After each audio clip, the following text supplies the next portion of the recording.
The night my son told me I had nothing left to offer, I was sitting at the head of my own 70th birthday table. The candles were still burning. My granddaughter was smiling at me. And then Ethan lifted his glass, looked me straight in the eyes, and said something I'll never forget. "Mom, let's be honest. You don't really have anything left to offer anymore." The room fell silent. Nobody defended me. Nobody even looked surprised. I felt my heart break right there between the birthday cake and the wrapped gifts. But what none of them knew was that before that year was over, I would give away everything I owned, just not to the people who expected it. If you're listening today, I'd love to know what you think. Have you ever been hurt by someone you sacrificed everything for? Leave a comment and share your story. And while you're here, don't forget to like and subscribe if stories like this speak to your heart. I always enjoy seeing where everyone is watching from. So tell me your city, country, and what time it is for you right now. When people look at a successful man, they rarely see the person who stood behind him when nobody else would. They don't see the sacrifices. They don't see the sleepless nights. And they certainly don't see the mother who quietly gave away pieces of her own life so her child could have a better one. My name is Janice Pearson, and before my son Ethan became the man who looked me in the eye and said I had nothing left to offer, he was the little boy who once believed I could fix anything. I was 26 when my husband, Robert Pearson, died. Even now, more than 40 years later, I can still remember the exact moment my life split into two parts, before and after. Robert and I had been married for 7 years. We weren't rich, not even close. We lived in a modest house outside Columbus, Ohio. Robert worked as a mechanic, and I worked part-time as a bookkeeper for a local construction company. Our son Ethan was 5 years old. He adored his father. Every Saturday morning, Robert would take him to the garage and let him help fix old engines. Most of the time, Ethan just handed him the wrong tools and asked 100 questions. Robert loved every second of it. Then one rainy October afternoon, Robert suffered a massive heart attack. He never came home. One moment I was planning dinner. The next, I was identifying my husband's body at a hospital. People always say they don't know how they survived something like that. I do. You survive because you don't have a choice. The morning after Robert's funeral, Ethan climbed into my bed and asked when Daddy was coming back. I remember holding him so tightly that he started crying. I wanted to tell him everything would be okay. But I wasn't sure it would be.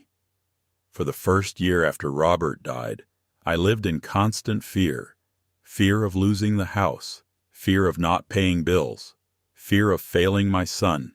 Every month felt like a battle. The life insurance payout wasn't much. After funeral expenses and debt, there wasn't enough to live on for long. So I worked. Then I worked more. Then I worked even more. I took a full-time accounting position during the day. 3 evenings a week, I cleaned offices. On weekends, I prepared tax returns for small business owners. There were nights when I got only 3 hours of sleep. There were mornings when I sat in my car outside work and cried because I was so exhausted I couldn't feel my hands. But I kept going, because Ethan needed me. When he was 8 years old, he wanted to join Little League. The registration fee was more than I could comfortably afford. I remember standing in a department store holding a winter coat I desperately needed. The zipper on my old coat had broken. The sleeves were worn thin. I put the new coat back on the rack. The next day I paid Ethan's baseball fee. That winter, I wore the old coat. I never told him. When he was 12, his school organized a trip to Washington, D.C., He came home excited, carrying the permission form. The cost made my stomach drop. But I smiled. Of course you're going. For 2 months, I skipped lunch at work. Nobody knew, not even Ethan. I saved every dollar until I had enough. The night before the trip, he hugged me and said I was the best mom in the world. I cried after he went to bed, not because I was sad, because moments like that made every sacrifice worth it. As Ethan grew older, he became my purpose. I attended every football game, every school performance, every graduation ceremony, even when I was exhausted, even when I was sick, even when I had work waiting for me at home. I was there, always. When he graduated high school, he received acceptance letters from several colleges. I still remember sitting at our kitchen table as he opened them. His eyes were shining. His future looked limitless. Mine felt complete. I had done it. Or at least I thought I had. College wasn't cheap. Not even close. So I refinanced my house. I emptied savings accounts. I took extra bookkeeping clients. I worked through weekends. There were years when I didn't take a vacation. Years when I didn't buy new furniture. Years when I postponed medical appointments because I couldn't afford the time away from work. But Ethan never had to leave school because of money. Not once. When he graduated from college, I sat in the audience holding a photograph of Robert. I remember whispering to the picture, "We did it." For one brief moment, I felt proud beyond words. All the sacrifices, all the loneliness, all the struggles, they had led to this. Ethan landed a great job shortly after graduation. He moved to Chicago.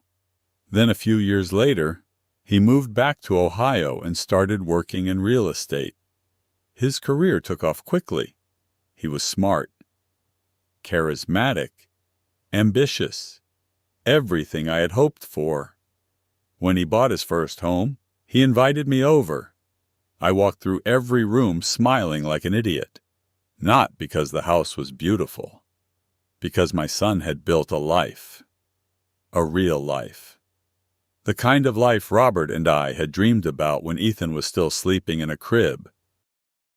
That night, after I drove home, I sat alone in my living room and looked around. The house was quiet. Too quiet. For the first time in years, I realized I wasn't needed anymore, at least not in the same way. And honestly, that was okay. That was supposed to be the goal. Children grow up. They build families. They become independent. That's what parents work toward. What I didn't know was that independence can slowly turn into distance. And distance can quietly become something far more painful.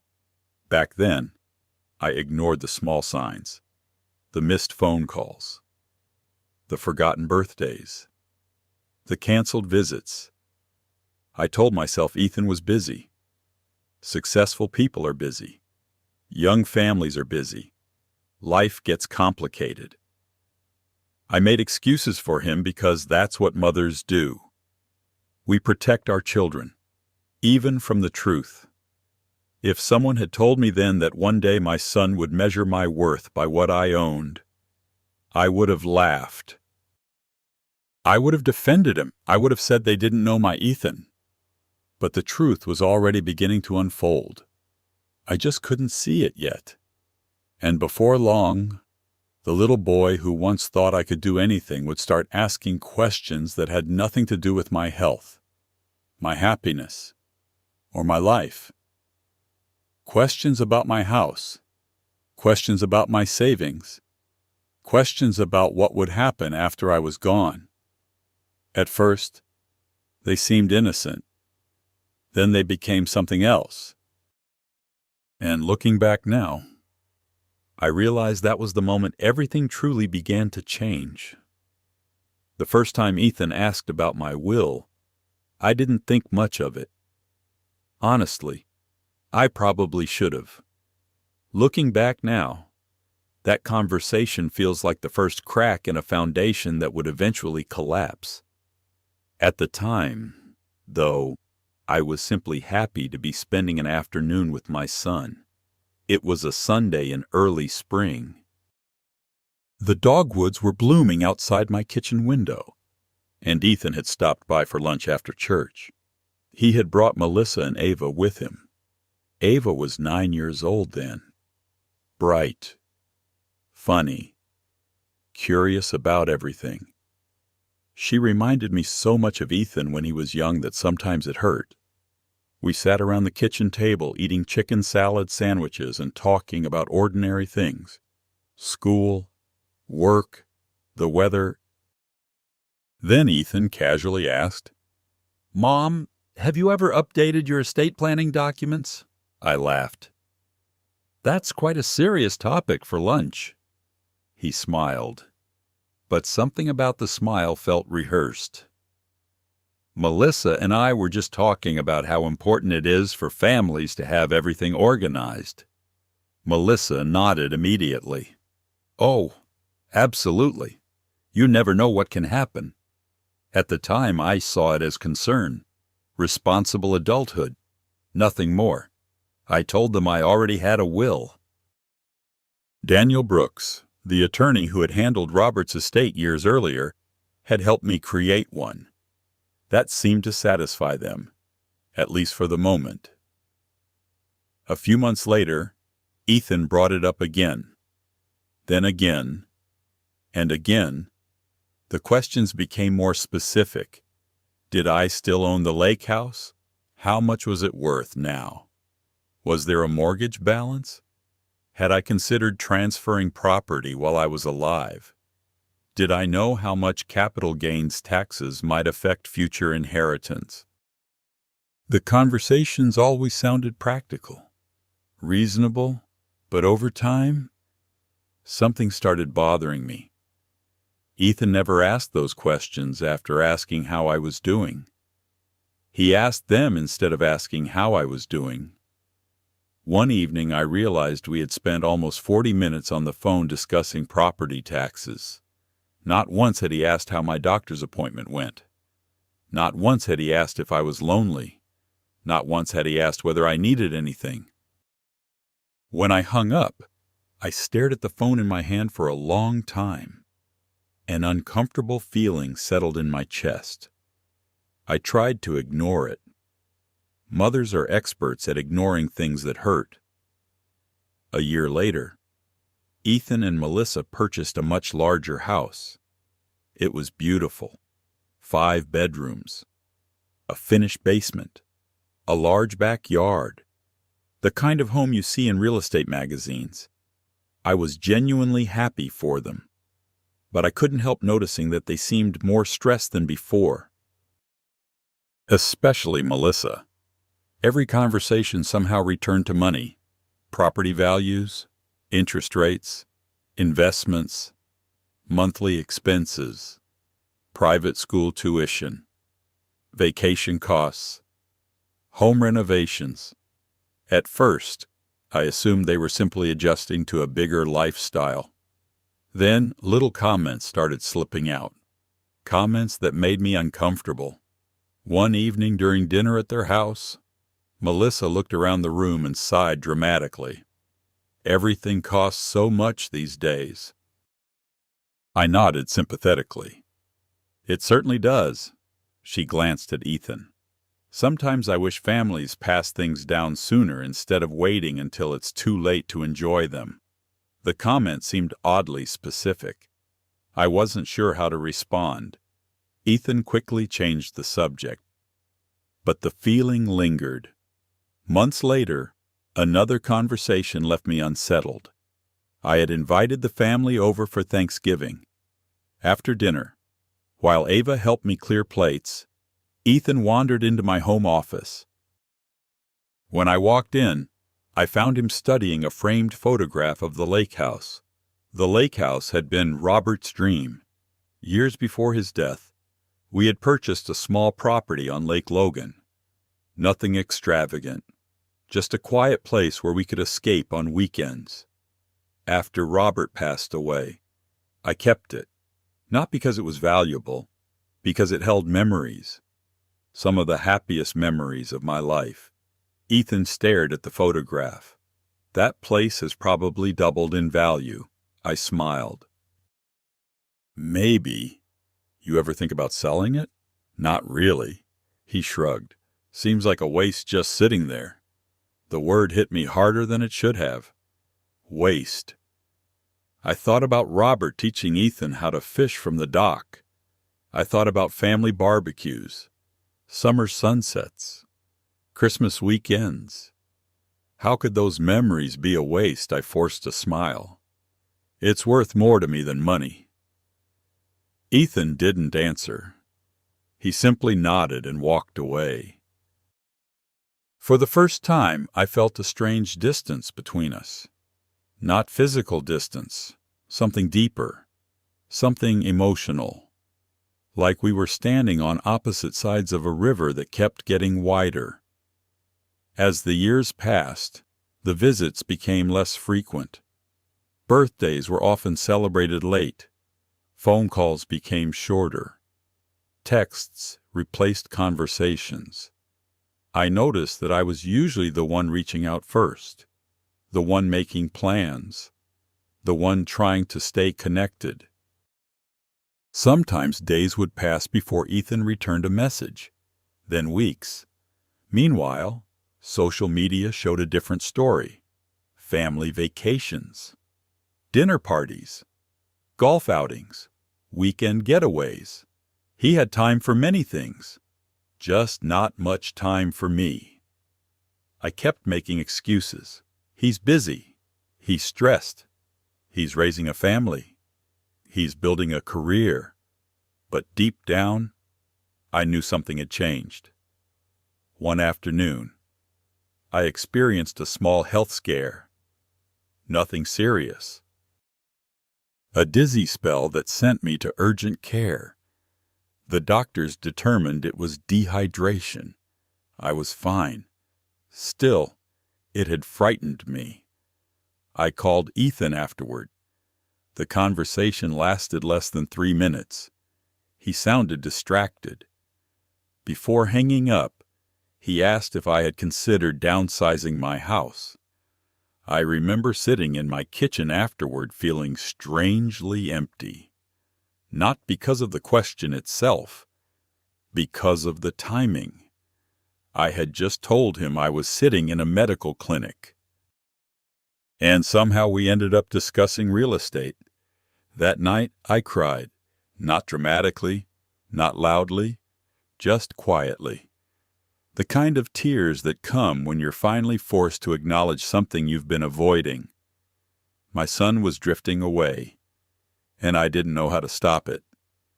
Then came Melissa's birthday party, a seemingly ordinary evening that revealed more than either of them intended. The party was held at a local country club. Friends, co-workers, neighbors. Everyone was having the good time. At one point, I stepped outside onto the patio to get some fresh air. As I rounded the corner, I heard voices. Ethan and Melissa. Neither of them knew I was there. I wasn't trying to eavesdrop, but once I heard my name, I froze. I'm just saying we need a long-term plan, Melissa said. We can't count on that forever, Ethan sighed. I know. The lake house alone would solve half our problems. My heart skipped. There was a long pause. Then Melissa spoke again.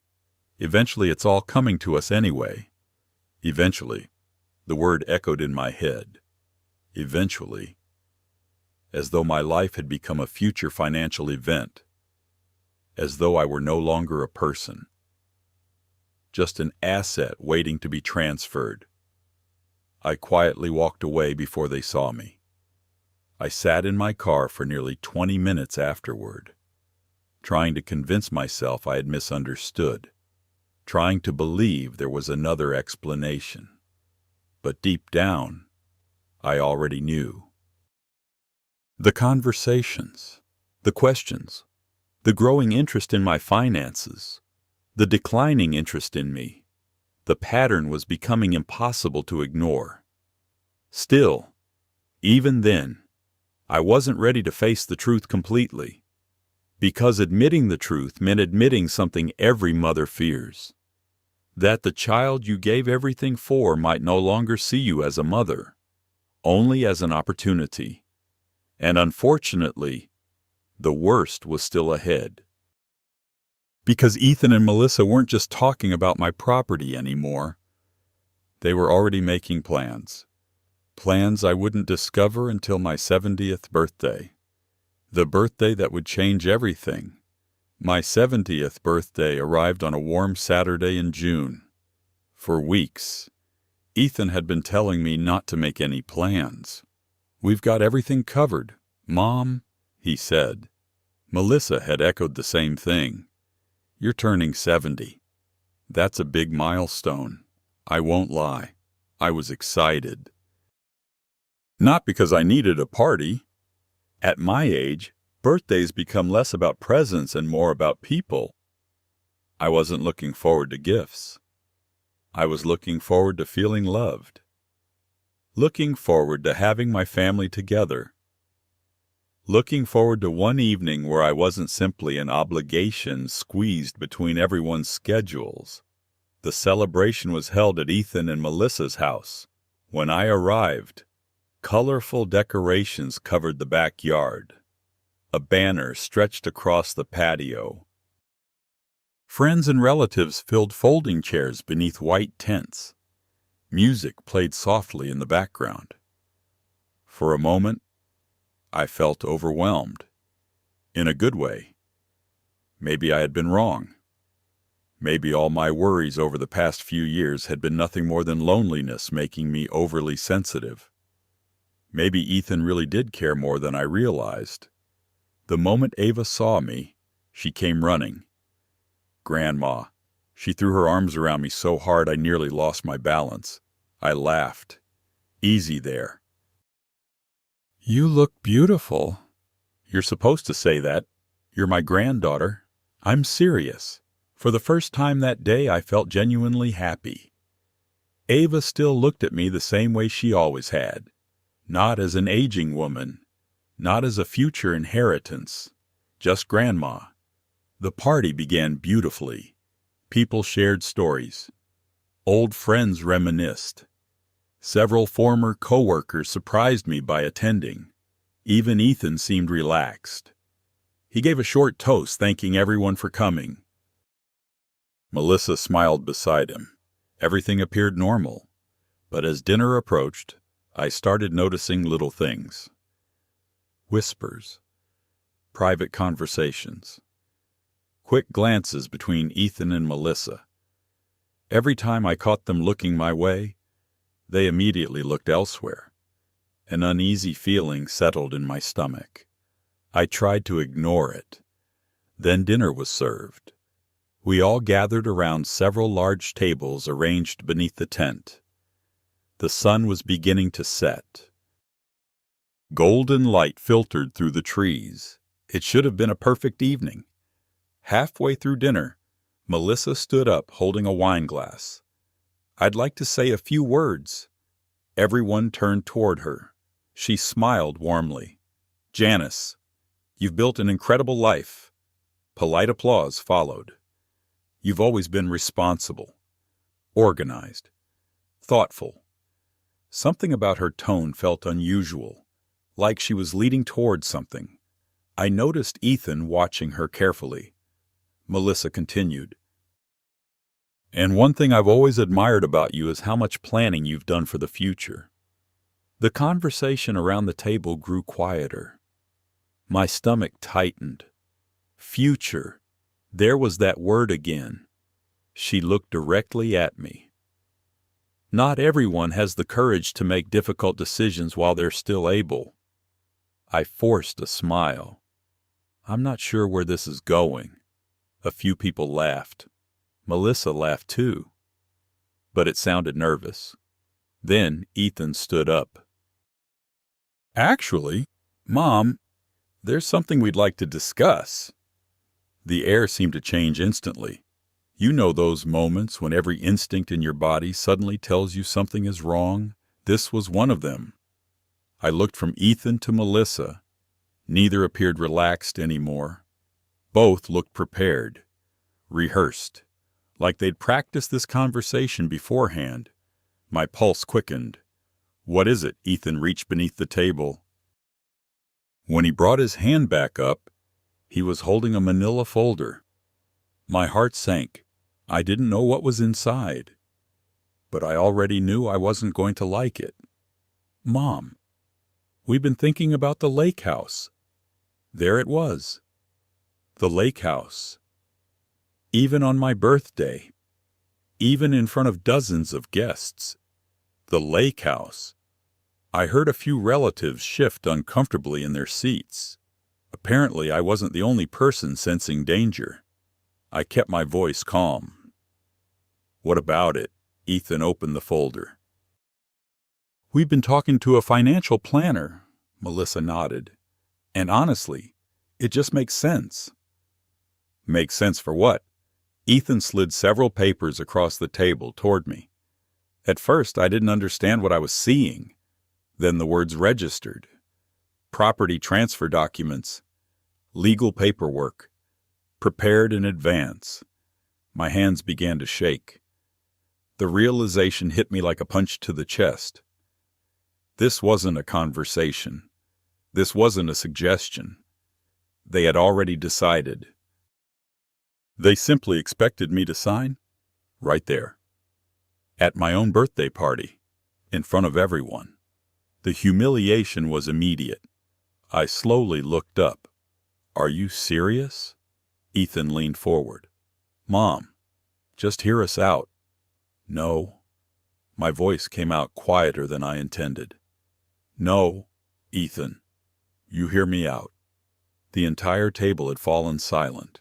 Even the children had stopped talking. Melissa quickly jumped in. "We only want what's best for everyone." I stared at her, then at the papers, then back at Ethan. "Why would you bring this to my birthday party?" Neither answered immediately. That silence told me everything. Finally, Ethan spoke. "We're trying to help you simplify things." Simplify things. "Mom, you're 70. The words landed harder than he realized. Not because of my age. Because of the way he said it. As though 70 meant incapable. As though 70 meant nearing expiration. As though my life had already become a legal process. I pushed the papers back across the table. "I'm not signing anything." The expression on Ethan's face changed. The warmth disappeared. The patience disappeared. Something colder took its place. Something I had never seen directed at me before. Why not? "Because it's my property." Melissa sighed dramatically. "Janice, nobody's trying to take anything from you." The irony was almost laughable. The document sitting on the table suggested otherwise. I stood up. "I think we're done discussing this." Then Ethan said the words that changed everything. The words that would replay in my head for months afterward. The words that finally revealed what he truly thought of me. He shook his head and laughed quietly. Not kindly. Not affectionately. Almost with frustration. Then he looked directly at me. "Mom, let's be honest. Every instinct told me to walk away. But I didn't. I wish I had. You don't really have anything left to offer anymore." The sentence hung in the air. Nobody moved. Nobody spoke. Even the music seemed distant. For a moment I honestly thought I had misheard him. Surely my son hadn't just said that. Not my Ethan. Not the little boy I had raised. Not the child I had sacrificed everything for.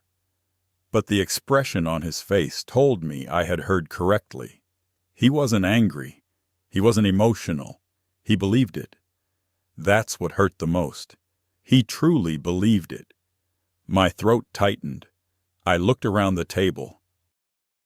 Friends, family, neighbors, every single one of them had heard it. Some looked horrified. Others looked embarrassed. A few simply stared down at their plates. No one knew what to say. Neither did I. Because how do you respond when your own child reduces your worth to what you can still give him? I looked at Ethan, then Melissa, then the unsigned papers, and in that moment, something inside me broke. But something else awakened too, a clarity I hadn't felt in years. I suddenly understood exactly how they saw me, exactly what they wanted, and exactly what I needed to do next. Without another word, I picked up my purse.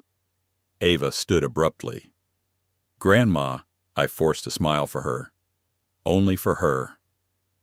Then I turned and walked away from my own birthday party.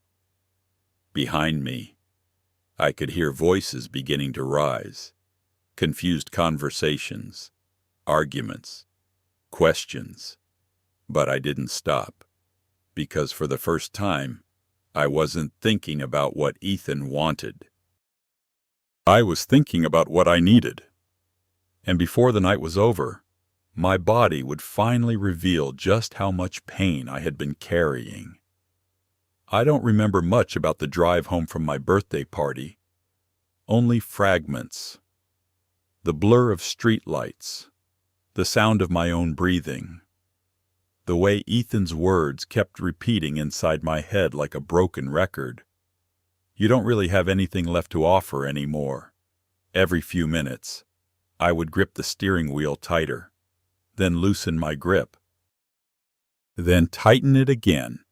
By the time I pulled into my driveway, I felt exhausted in a way that had nothing to do with age. Emotional exhaustion is different. It settles into your bones. It steals your strength. It makes even the simplest things feel heavy. I sat in my car for nearly 20 minutes before going inside. The house felt unusually quiet, not peaceful, empty.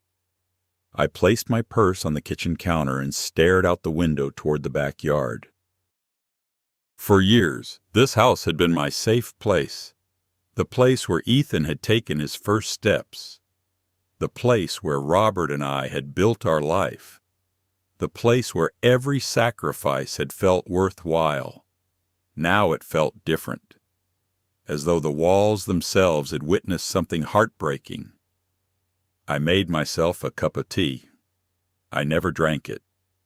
The mug sat untouched beside me as I replayed the evening over and over. Part of me wanted to be angry. Another part wanted to cry. Mostly I felt numb. Around midnight, my phone buzzed. A text message from Ethan. "Mom, I'm sorry things got emotional tonight. We should talk soon." That was it. No apology. No acknowledgement of what he'd actually said. Just a vague attempt to smooth things over. I stared at the message, then placed the phone face down. For the first time in my life, I didn't respond immediately to my son. The next morning, I woke up feeling dizzy. At first, I blamed stress. I hadn't slept much. My appetite was gone. My chest felt tight. I told myself I just needed rest.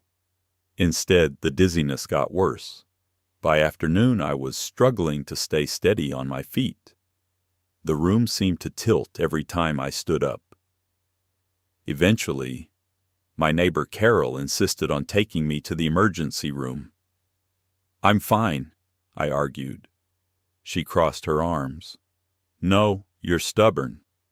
That made me laugh despite everything. 20 minutes later, we arrived at Riverside Medical Center. The emergency department was busy. Doctors moved quickly between rooms. Nurses hurried through hallways carrying charts and equipment. I felt guilty for being there. I always did. like I was wasting someone's time. The doctors ran tests, blood work, heart monitoring, blood pressure checks. Hours passed. Finally, a physician entered my room. The good news was that nothing serious had happened. No stroke, no heart attack, no major medical emergency. The bad news was that stress, dehydration, and exhaustion had pushed my body further than I realized. "Your body is asking you to slow down," the doctor said. I almost laughed.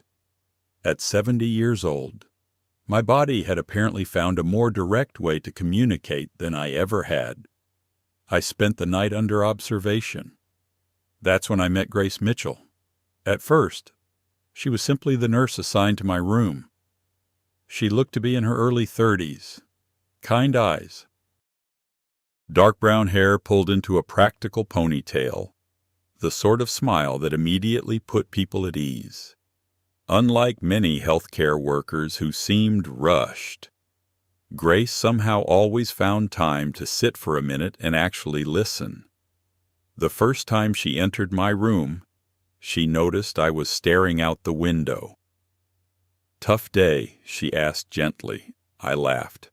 "Tough year," she smiled. "Those can be harder."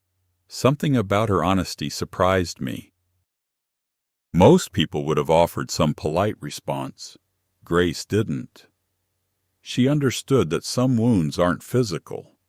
Over the next 2 days, she checked on me frequently. We talked about ordinary things at first.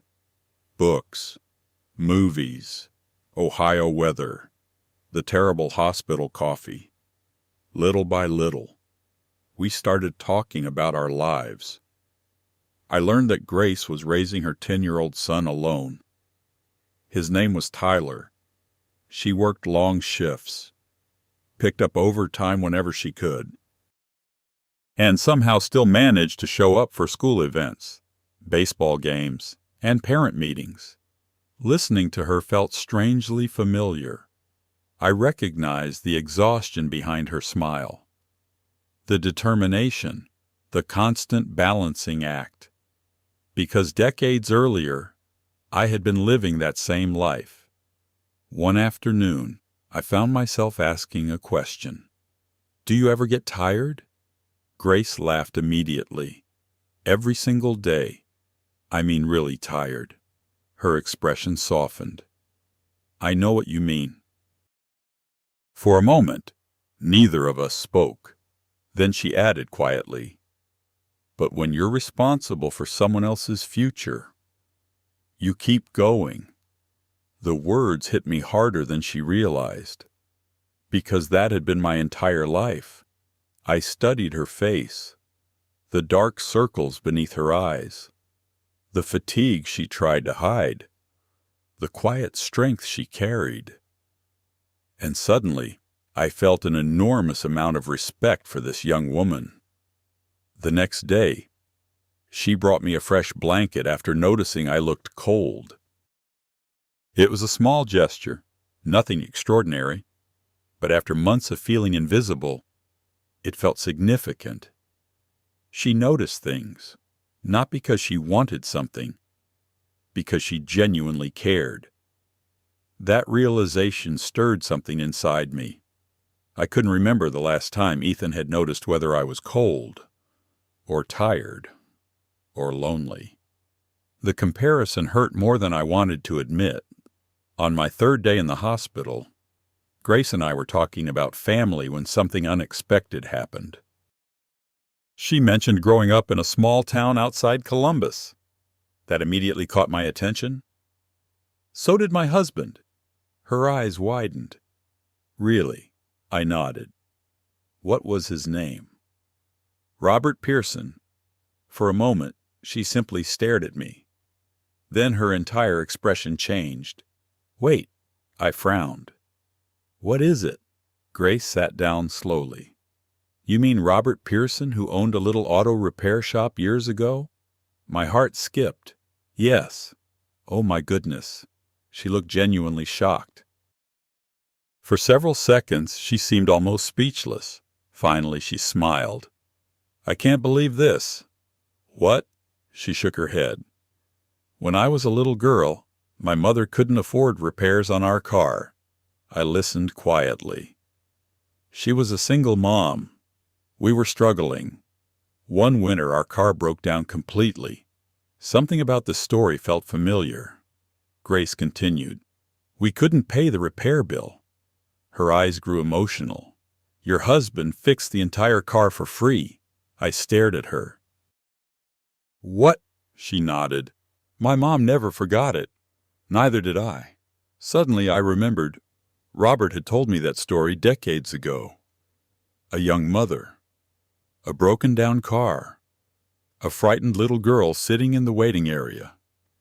Grace. The little girl had been Grace. My throat tightened. For a moment, neither of us spoke. Then Grace smiled through tears. "My mom used to say that one act of kindness changed our lives." I felt tears filling my own eyes, because that sounded exactly like Robert. Helping people without expecting anything in return. That was who he had been. That was who I had loved. And sitting there in that hospital room, I felt something I hadn't felt since my birthday. Hope. Not because my problems had disappeared. Not because Ethan's words hurt any less. But because life had just reminded me of something important. Kindness always leaves a legacy. Sometimes in places you never expect. As Grace left the room that evening, she smiled and said, "Your husband was a good man." I looked at the doorway long after she was gone. Then I whispered the words I hadn't said in years. I know.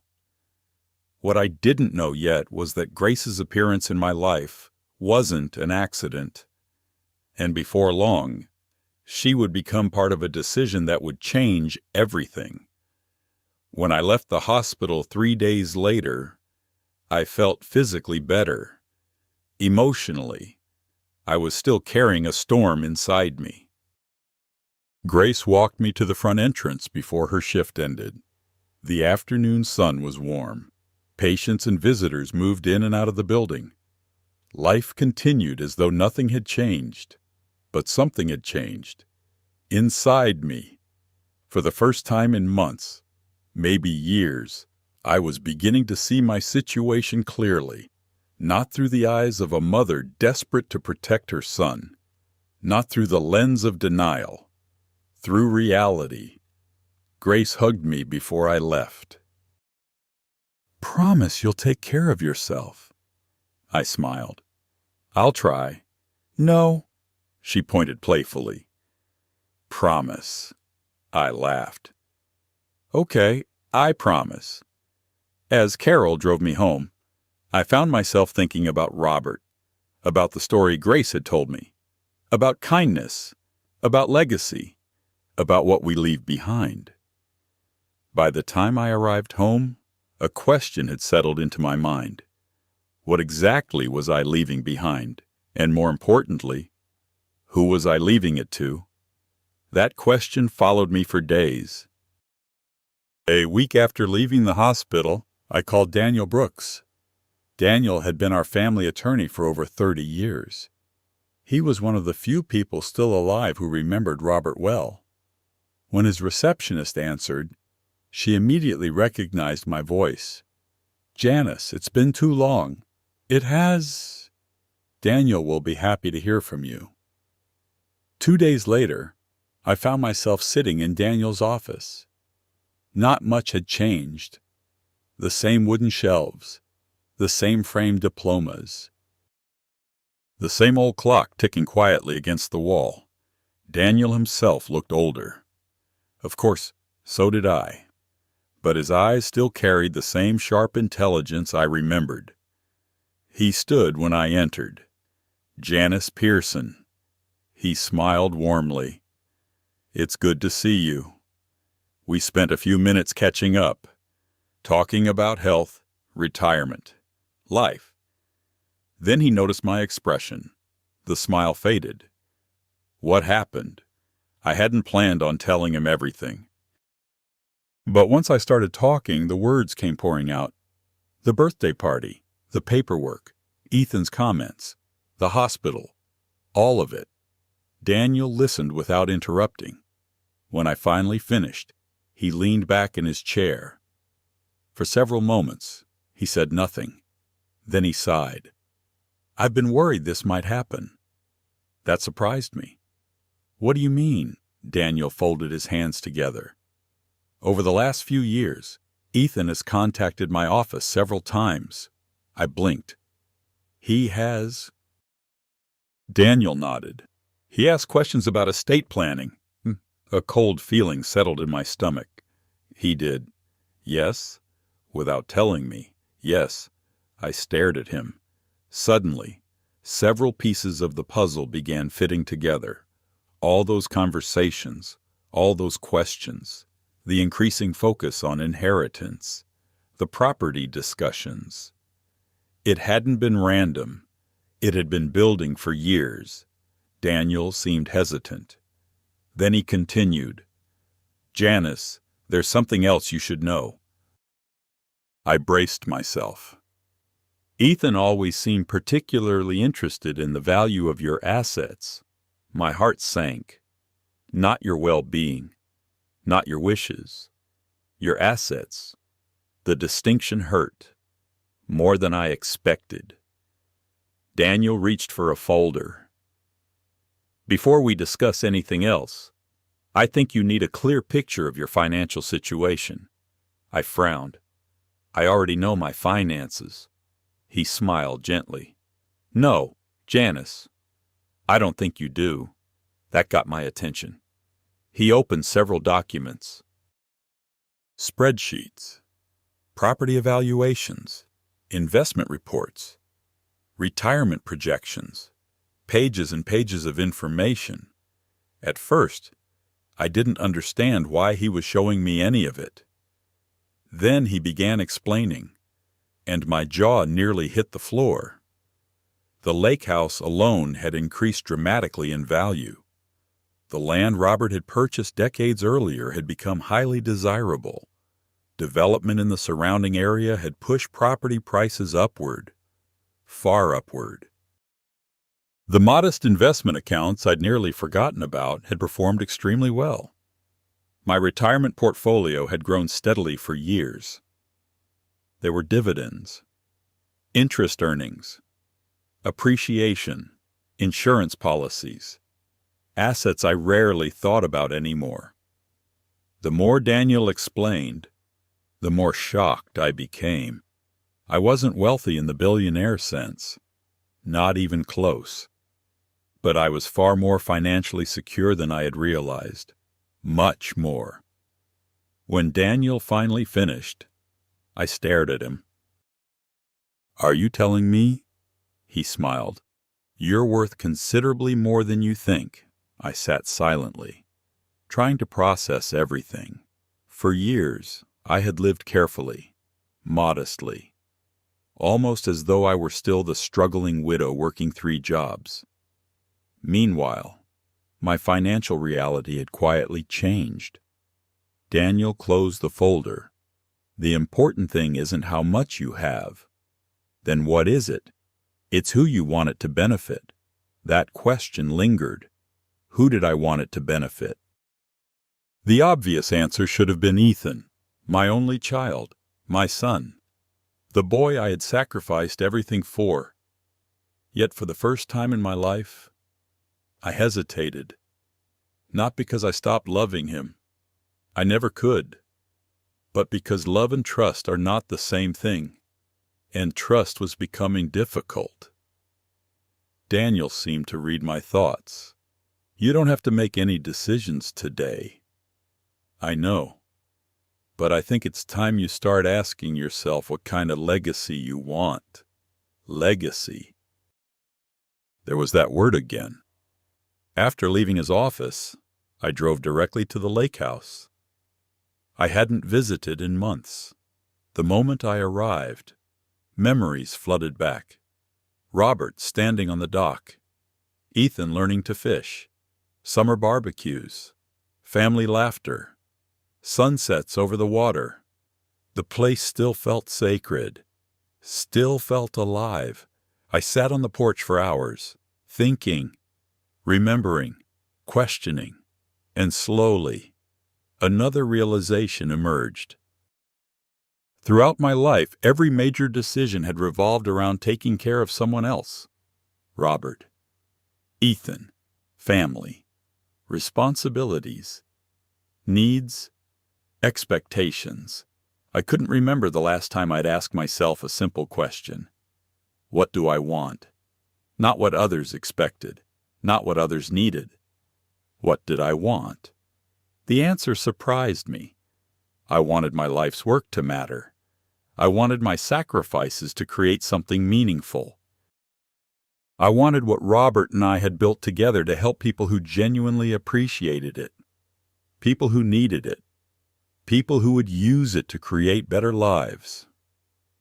That evening, I called Grace. I wasn't even sure why. Maybe because she represented kindness. Maybe because she reminded me of Robert. Maybe because she had treated me like a human being when I felt invisible. When she answered, she sounded surprised. Janice. Hi, Grace. Everything okay? I smiled. Yes. We talked for nearly an hour. About her son, about work, about life. Eventually she mentioned that her rent had increased again. The apartment complex had been sold. Costs were rising. Money was tight. She laughed while talking about it, trying to make it sound less serious than it was. But I could hear the stress underneath. The same stress I had once carried. The same fear. The same uncertainty. After we hung up, I sat quietly in my living room. And for the first time, a new idea began forming. Not revenge, not punishment. Something bigger, something better. A way to turn pain into purpose. A way to honor Robert. A way to help people who still understood gratitude. The next morning, I called Daniel again. His assistant transferred the call. Hello, Janice. Daniel. There was a brief pause. Then I took a deep breath. I think it's time we discuss some changes. The lawyer became very quiet. What kind of changes? I looked out the window toward the rising sun, toward a future I hadn't fully imagined yet. Then I answered, the kind that are going to surprise my son. And for the first time since my 70th birthday, I felt something unexpected. Not anger, not sadness, power. The quiet power that comes from finally realizing your life still belongs to you. After my meeting with Daniel, I spent nearly 2 weeks thinking, not deciding, thinking. There's a difference. A decision made in anger rarely leads anywhere good. A decision made with clarity can change your life. Every morning, I sat on the back porch with a cup of coffee and a notebook. I wrote down questions. Then I wrote answers. What kind of legacy do I want?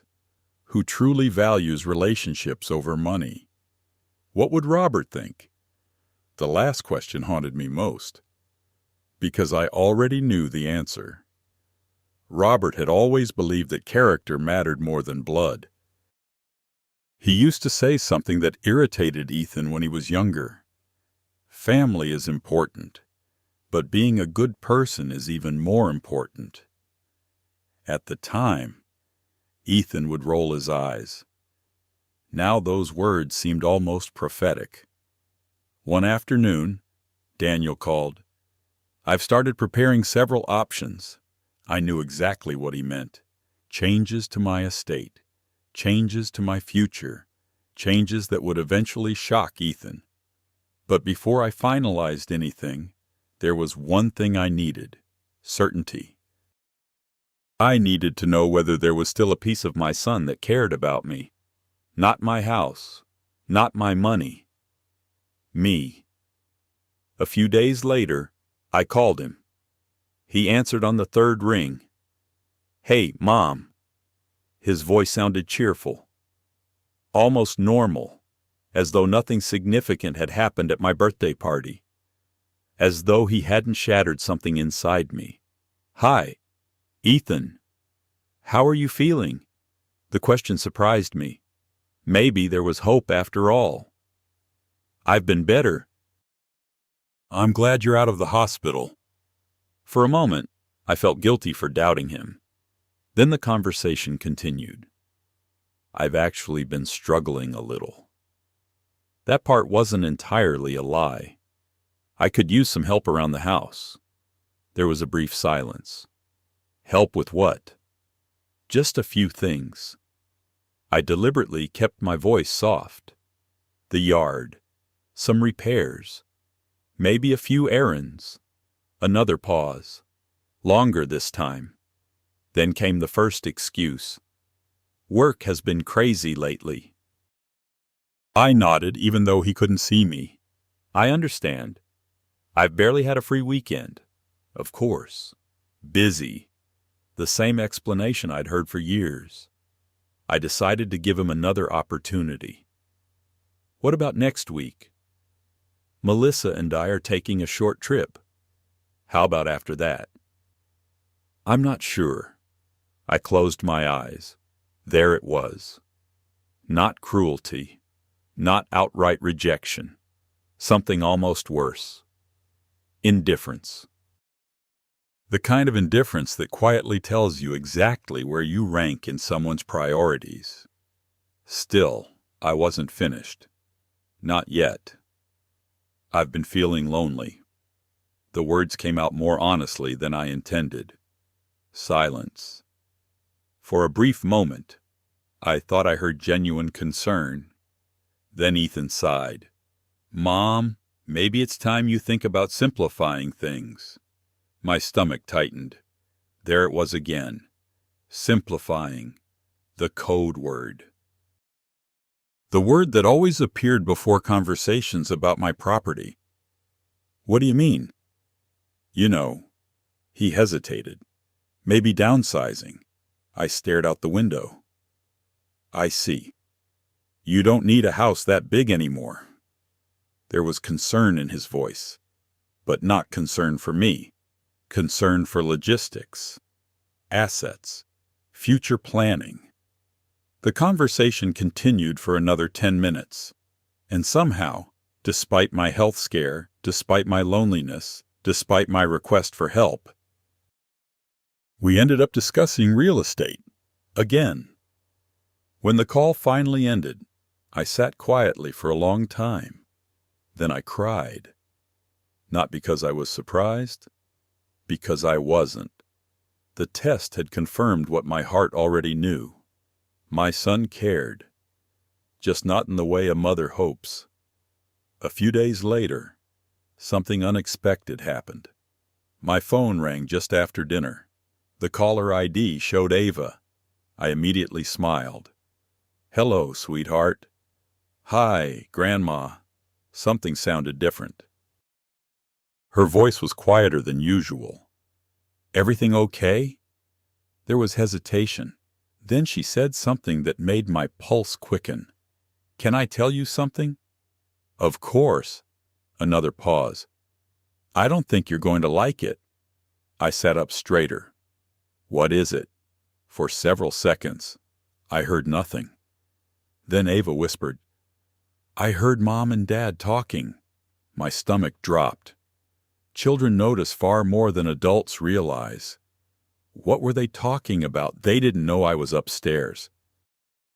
The nervousness in her voice worried me. "Take your time." Ava inhaled deeply. "They were talking about you."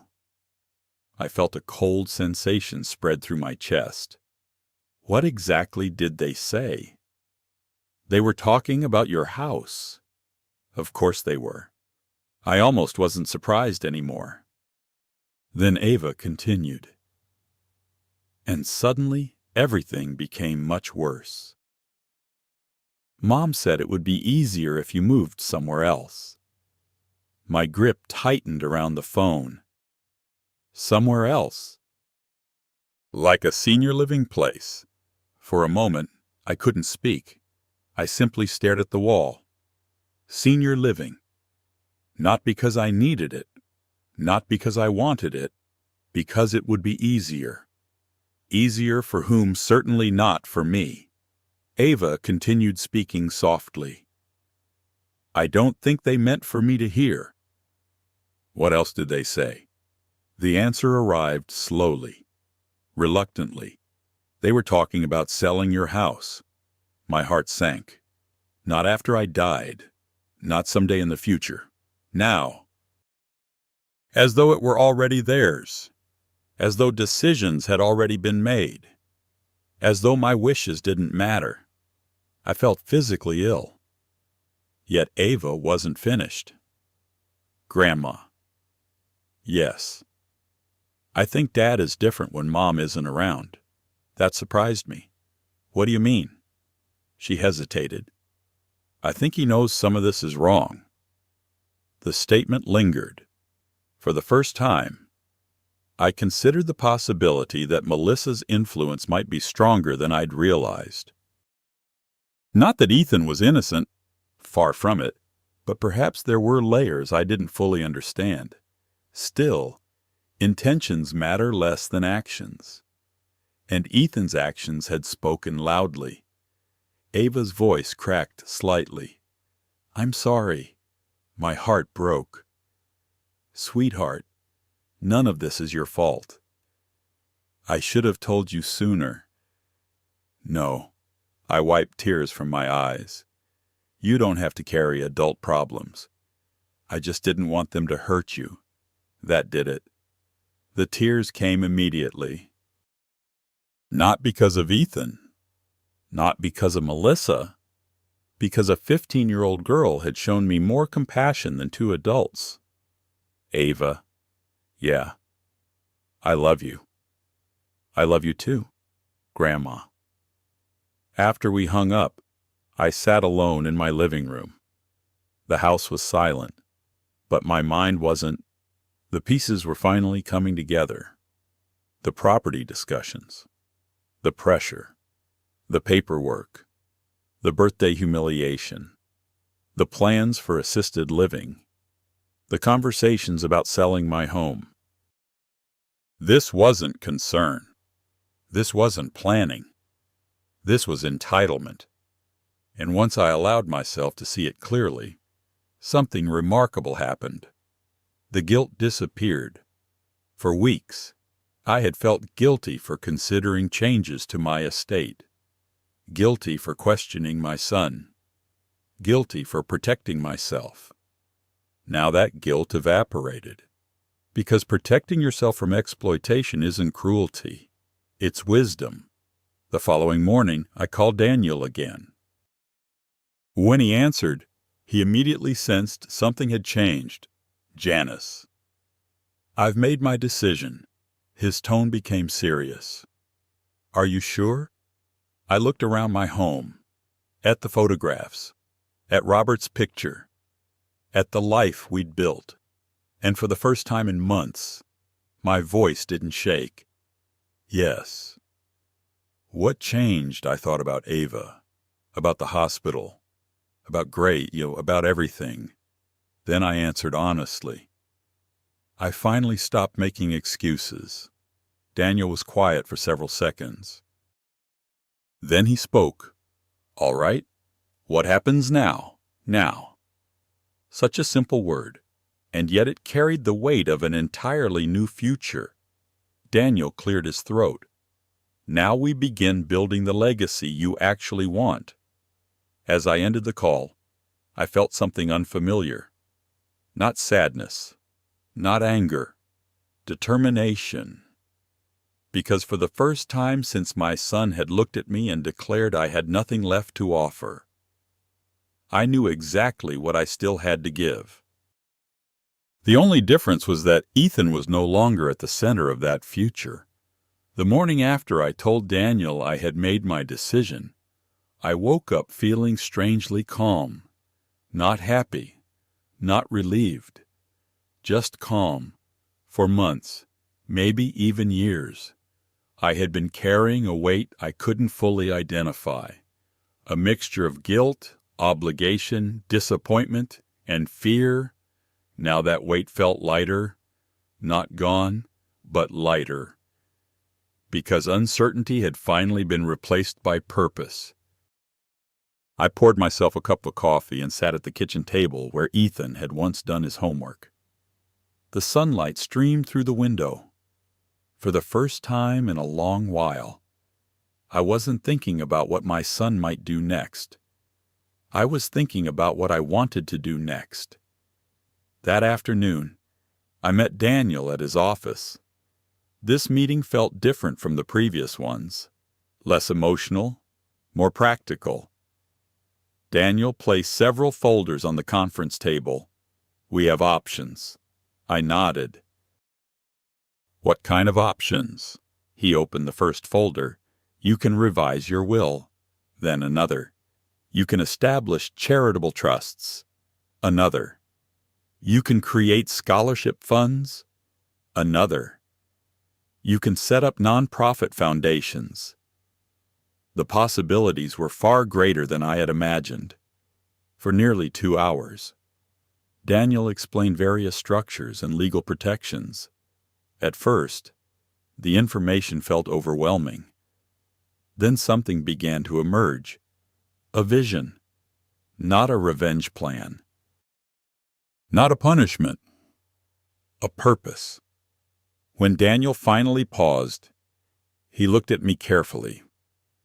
What matters most to you? The answer came surprisingly fast. Single mothers. He smiled slightly. Because of your own experience, I nodded. I know what it feels like to be terrified every month. I thought about all those years after Robert died. Working multiple jobs, skipping meals, pretending everything was fine, trying to protect Ethan from struggles he was too young to understand. No mother should have to carry that burden alone. What else? Daniel asked. I thought for a moment. Education. Again, the answer felt obvious. Education had changed Ethan's life. Despite everything that happened afterward, that remained true. Without opportunity, many people never get the chance to build a future. Daniel wrote notes. What else? I looked out the window. Then I smiled. Older people. He raised an eyebrow. I laughed softly. Lonely older people. Because now I understood something I never fully appreciated before. Loneliness can be devastating. Not because you're physically alone. Because you begin wondering whether anyone truly sees you anymore. Daniel nodded slowly. Then he closed his notebook. I think we have the beginning of something important. For the next several weeks, we worked together, piece by piece, meeting by meeting, document by document. The project gradually took shape, the Robert Pearson Foundation. Named after the man who had spent his life helping people without asking for anything in return, the man whose kindness had repaired a struggling mother's car decades earlier, the man whose compassion had unknowingly connected me to grace. Every detail mattered. Scholarships for students facing financial hardship, emergency assistance for single parents, housing support programs, resources for isolated seniors. The more we planned, the more excited I became, not because of the money, because of the possibilities. For years I had viewed my assets as something that would eventually be inherited. Now I saw them differently, as tools, as opportunities, as ways to create positive change. One evening I called Grace. "Are you busy?" She laughed. "That's a dangerous question. Why? Because the answer is always yes. I smiled. I need a favor. That got her attention. A favor. Meet me for dinner. There was a brief pause. Okay. You sound suspicious. I am suspicious. That made me laugh harder than I had in weeks. A few days later, we met at a small family restaurant near the hospital. Grace arrived wearing scrubs, clearly exhausted after a long shift, yet she still smiled when she saw me. What is this mysterious favor? I waited until our drinks arrived. Then I explained everything: the foundation, the scholarships, the support programs, the vision, the goals. Grace listened silently. The longer I spoke, the more emotional she became. When I finished, tears filled her eyes. Janice. I reached across the table. No. She shook her head. You don't understand. Apparently she was wrong, because I understood perfectly. I understood what it felt like to finally feel seen. Grace wiped her eyes. This could help so many people. That's the idea. She stared at me for several seconds. Then she asked the question I had been waiting for. What does this have to do with me? I smiled. I want you involved. Her eyes widened. Me, yes. Why? Because of your character. I thought, because you're the kind of person Robert would have trusted. Because you've shown me more kindness in a few months than some relatives have shown in years. Instead, I answered simply, because you care. Grace looked genuinely overwhelmed. I don't know what to say. You can start by saying yes. She laughed through tears. Then yes. That night, after dinner, I drove home feeling something I hadn't experienced in a very long time. Hope. Real hope. Not the kind based on what someone might become. The kind based on what already exists. Over the following months, the foundation became reality. Legal documents were finalized. Funding structures were established. Investment strategies were organized. The process was complicated, but every step felt meaningful. Meanwhile, I told almost nobody. Not Ethan. Not Melissa. Not even most relatives. The fewer people who knew, the easier it was to focus on the mission. Occasionally, guilt would still creep in. Late at night. Unexpectedly. A voice whispering that perhaps I was being unfair. That perhaps I owed everything to my son. Whenever that happened, I reminded myself of something important. I wasn't taking anything from Ethan. I wasn't harming him. I wasn't leaving him homeless. I wasn't destroying his future. I was simply choosing where my life's work would create the greatest impact. There is a difference. A huge difference. One afternoon, while reviewing documents with Daniel, I finally signed the last major piece of paperwork. The room felt unusually quiet. Daniel slid the papers toward me. Once this is signed, everything changes. I looked down at the documents. Months earlier, that statement would have terrified me. Now it didn't. I picked up the pen. For a brief moment, I thought about Ethan, the little boy who once slept in my arms, the teenager whose college dreams I financed, the young man whose future I helped build. Then I thought about the man who had looked at me across a birthday table and said I had nothing left to offer. And finally, I thought about the countless people this foundation might help. The mothers, the students, the elderly, the families, the future. I signed. One signature, then another, then another.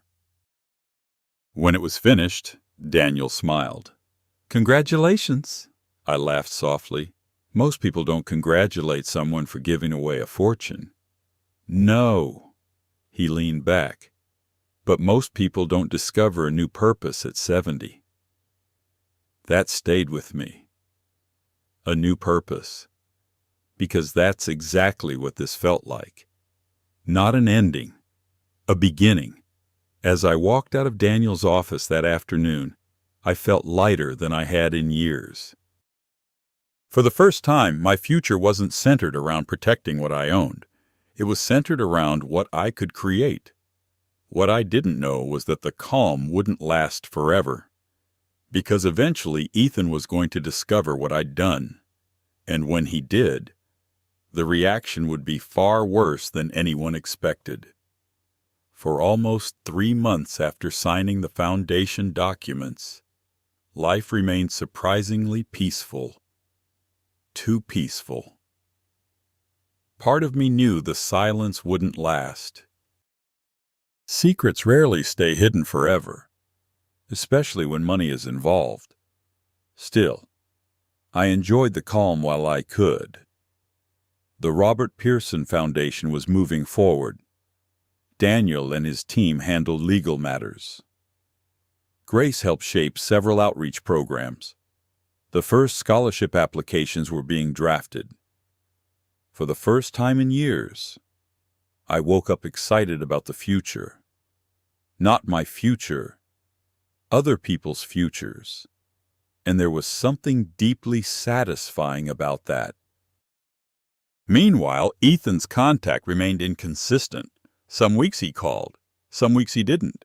The conversation stayed superficial. Weather, sports, local news, never emotions, never the birthday party, never the things that actually mattered. It was as though he had quietly decided to pretend nothing had happened.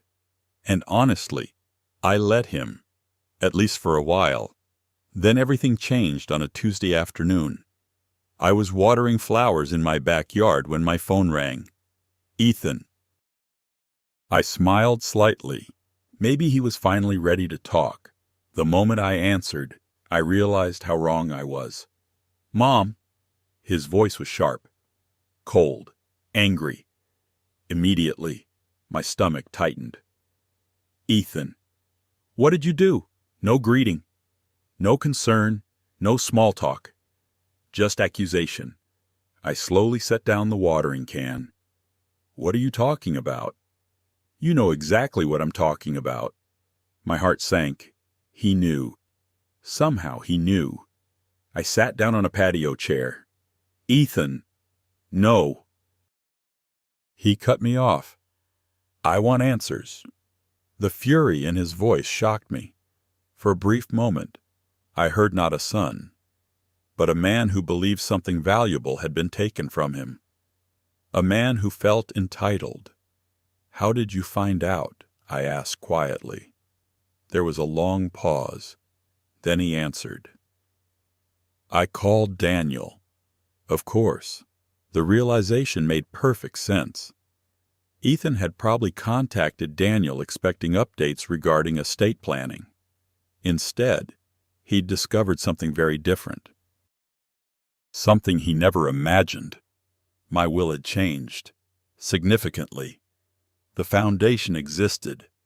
The assets were protected, and his assumptions had collapsed. You gave away everything. The words exploded through the phone. No. I kept my voice calm.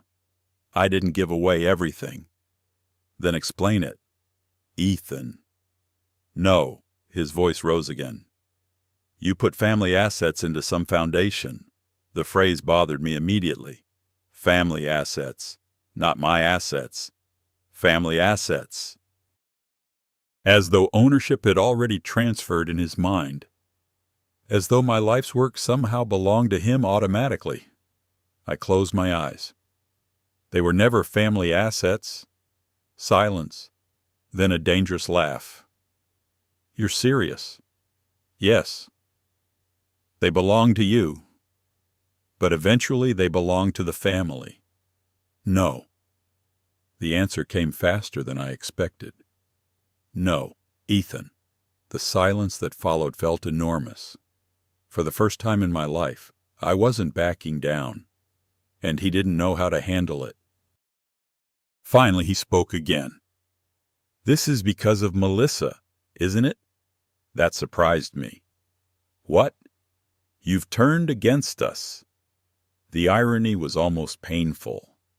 Turned against us, as though I had betrayed him, as though humiliating me at my own birthday party hadn't happened, as though months of pressure and manipulation didn't exist. "Ethan, I haven't turned against anyone." "Then why would you do this?" I looked across my backyard, at the flowers, at the home I had spent decades maintaining, at the life I had built. Then I answered honestly, because I finally started thinking about what I wanted. Another silence, and somehow that answer seemed to anger him even more.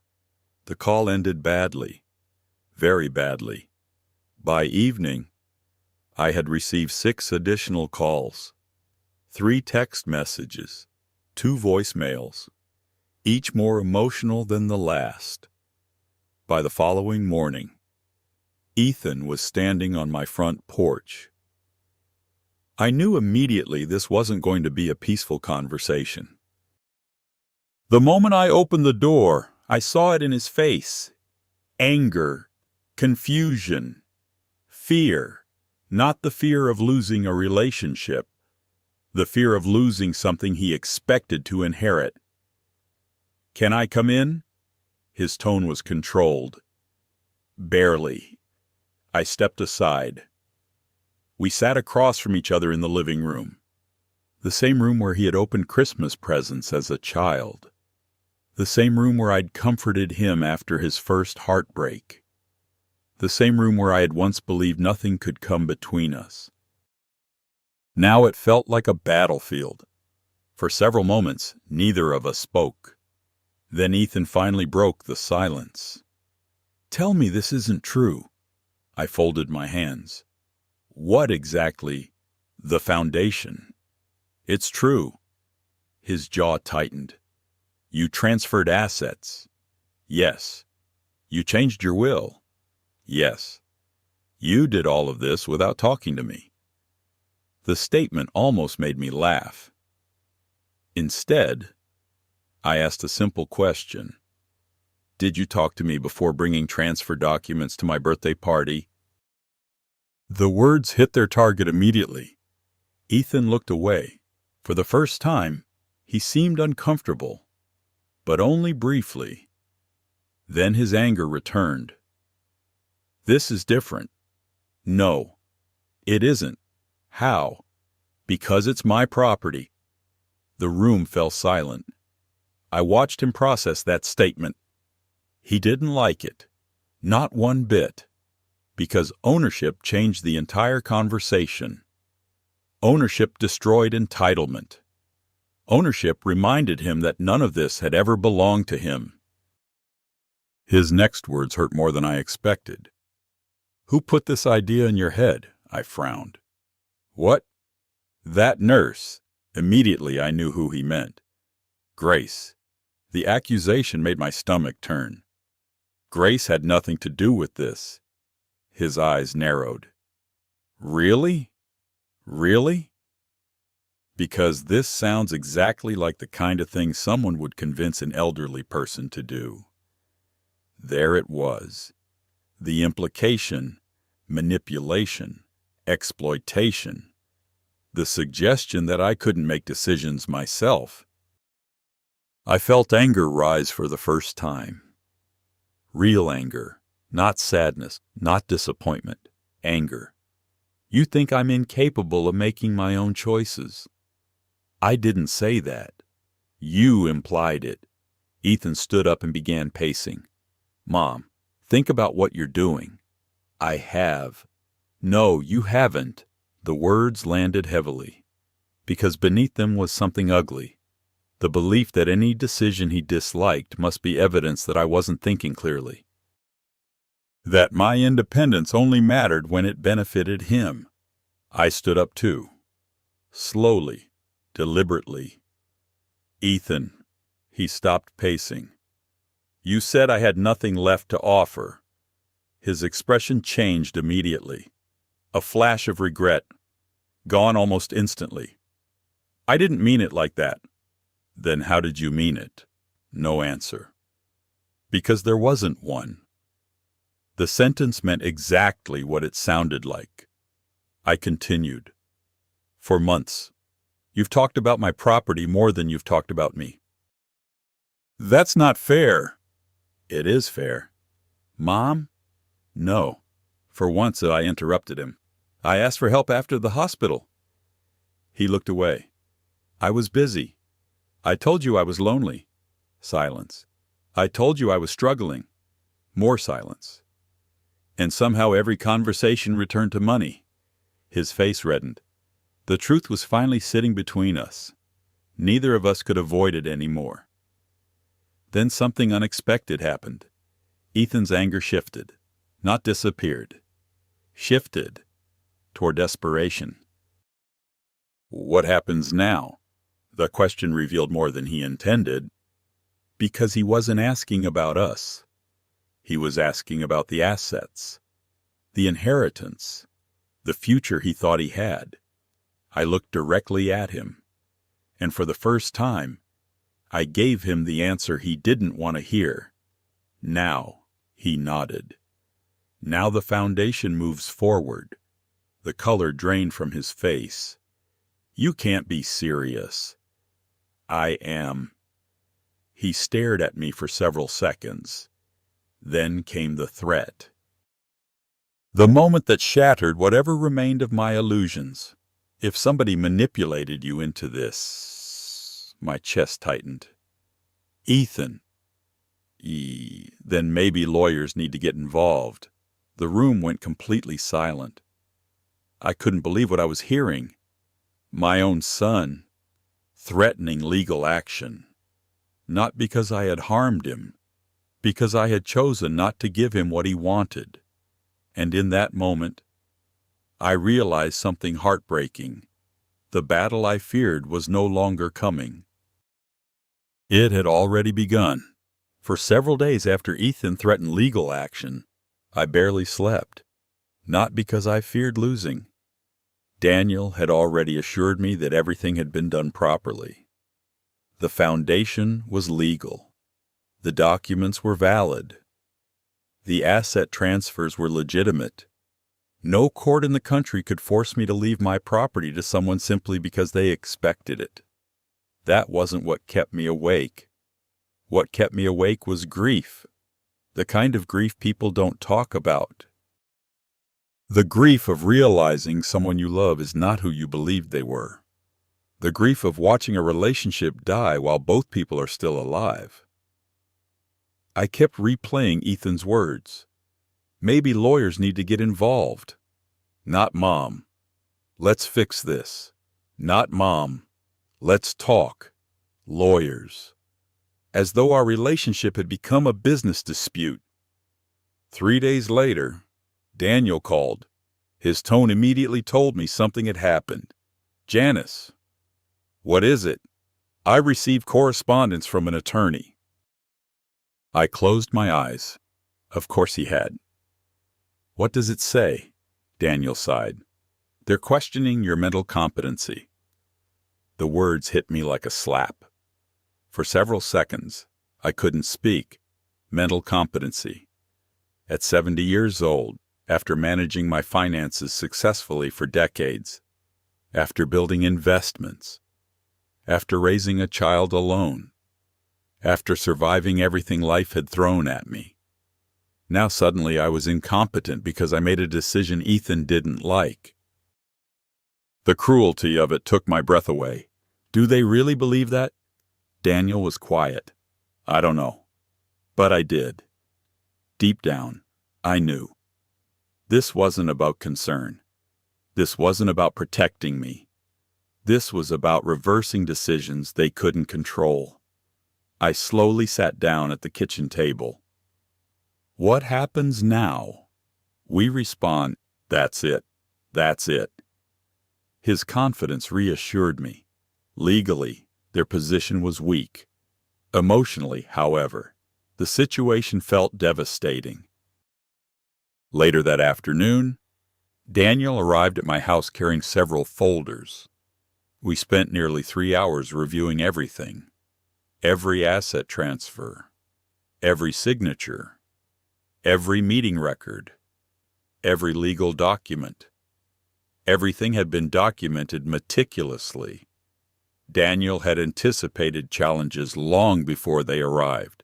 At one point, he opened a thick file and slid several printed pages toward me. "Take a look," I frowned. "What is this?" "Emails."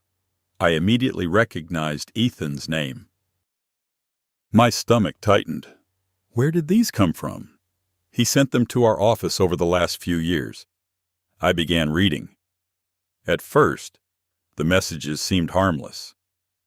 Questions about estate taxes, inheritance procedures, trust structures, property transfers. Then the tone gradually changed. The questions became more aggressive, more specific, more focused on assets. One email in particular made my chest ache. What assets are expected to remain outside probate? Not how is my mother doing, not what does she want assets, expected assets, projected assets, potential assets, as though my entire life had been reduced to line items on a spreadsheet. Daniel watched quietly as I continued reading. Finally, I placed the papers down. I didn't know. I know. What else is there? His expression darkened slightly. Then he opened another folder. This one was thicker, much thicker. I wasn't sure whether to show you this. A feeling of dread settled over me. What is it? Melissa. My heart sank. Over the next hour, Daniel carefully explained what his investigators had uncovered. Nothing illegal, nothing criminal, but plenty of secrets. Melissa's financial situation was far worse than anyone realized. Credit card debt, personal loans, luxury purchases, financing agreements, mounting obligations, a lifestyle far beyond what their income comfortably supported. The deeper Daniel dug, the clearer the picture became. The pressure wasn't coming from nowhere. They were drowning financially, not bankrupt, not yet, but struggling. And instead of adjusting their lifestyle, they had begun looking toward my assets as a solution. The realization hurt. Not because they needed help. I would have helped them, gladly.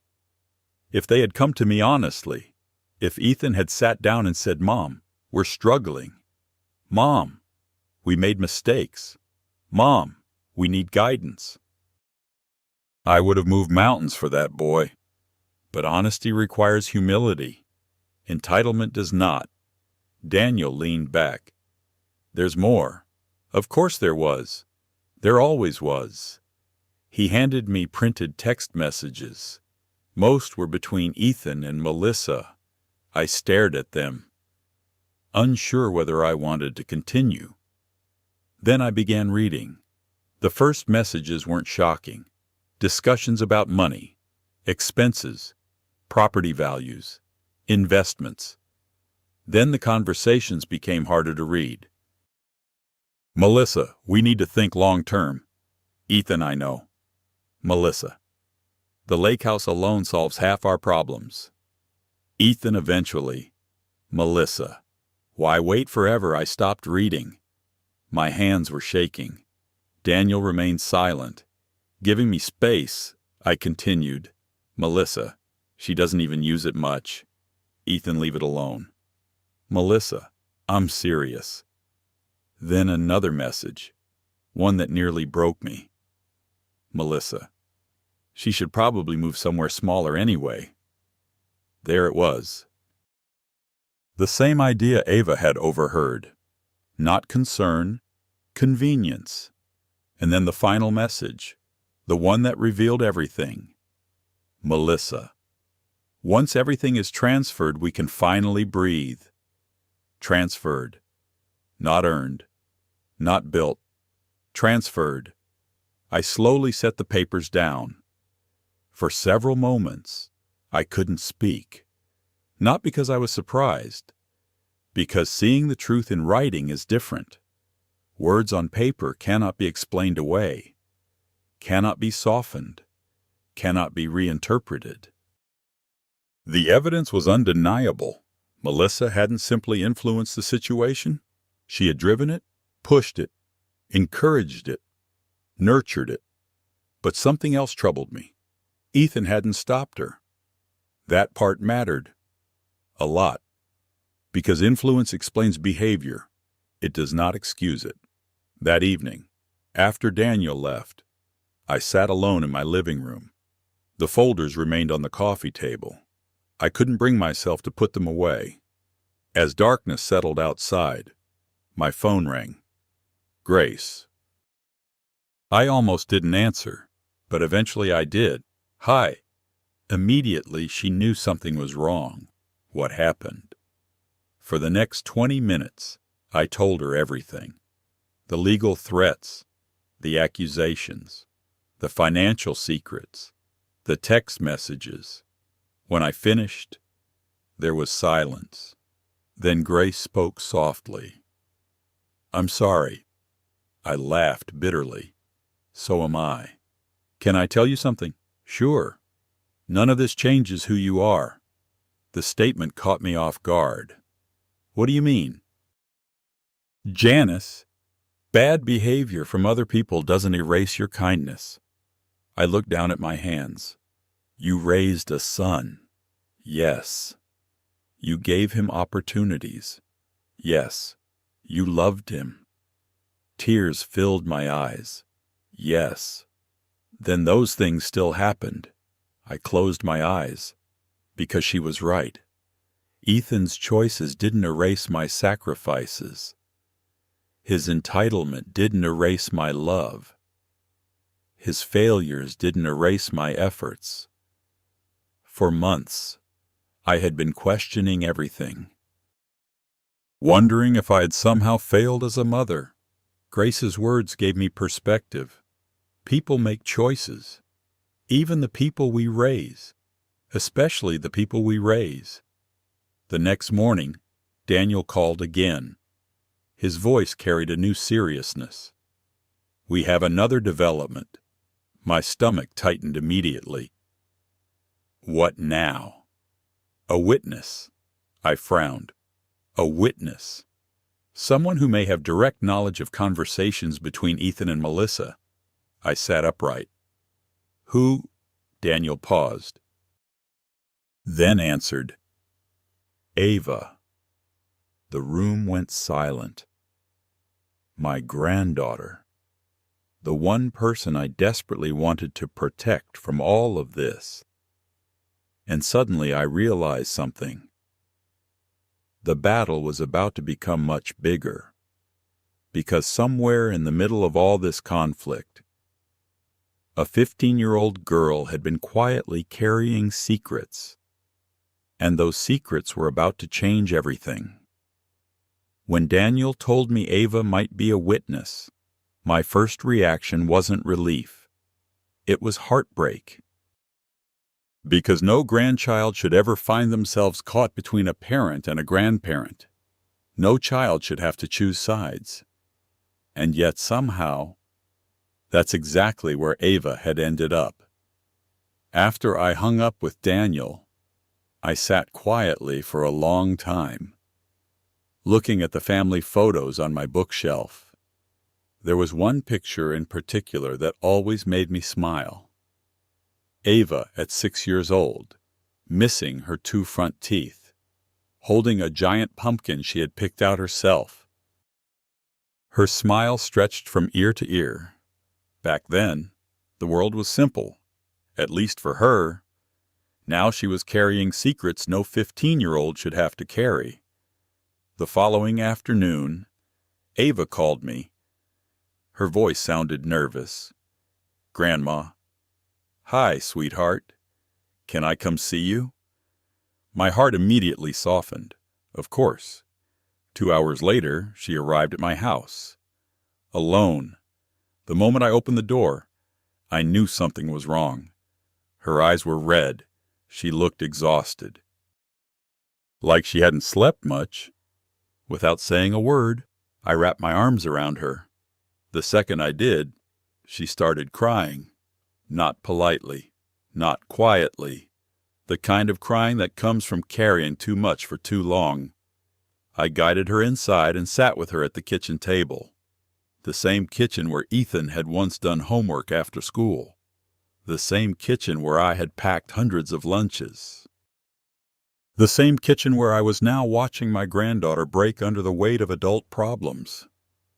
For several minutes, I simply held her hand. Eventually, she took a deep breath. "I'm sorry." The words came out in a whisper. Immediately, my heart broke. "Ava." Fresh tears filled her eyes. "I'm so sorry." I squeezed her hand. "You have nothing to apologize for." "Yes, I do." "No."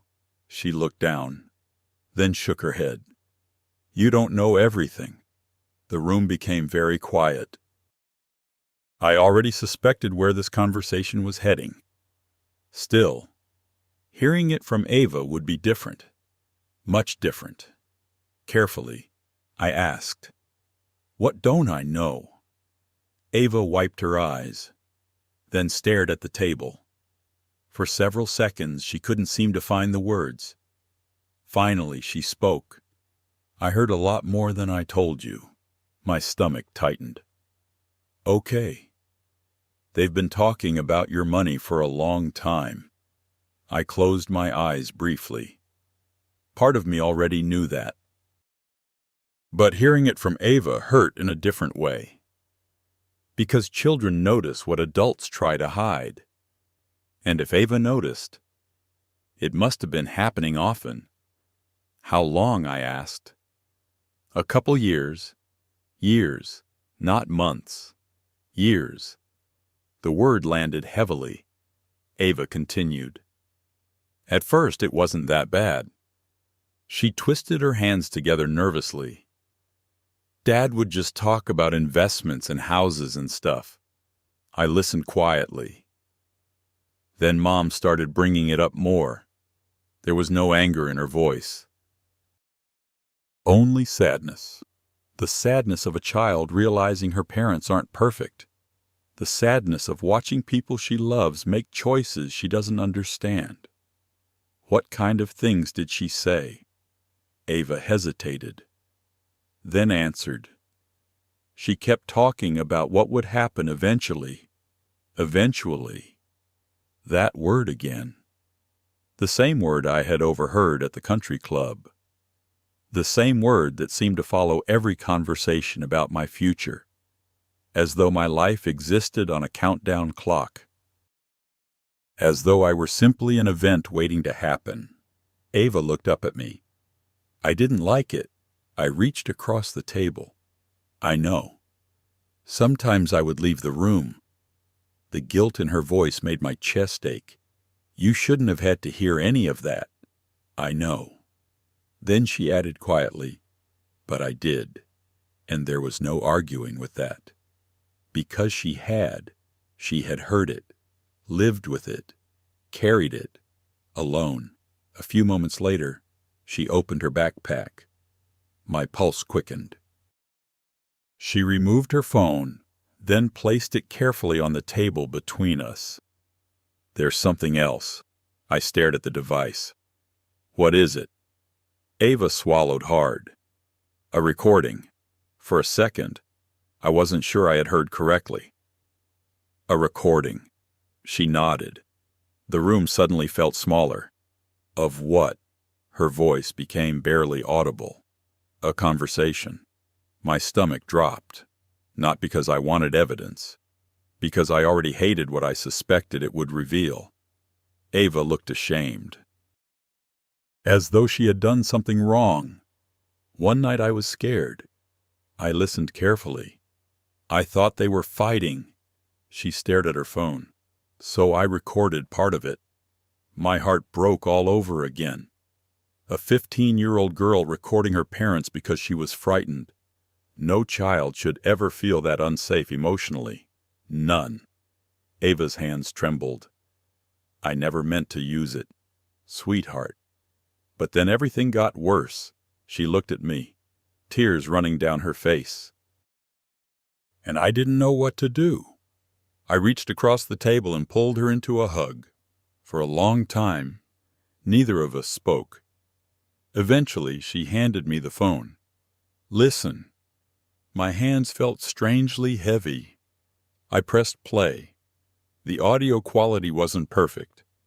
There was background noise, muffled voices, movement. Then I heard Melissa, clearly, unmistakably. Yo. The house alone could solve everything. My heart sank. The recording continued. Ethan's voice followed, lower, more hesitant. But definitely his, we can't force her. Then Melissa again. Maybe not now. Silence. Then another sentence. One I would never forget. Once the assets are transferred, everything changes. Transferred.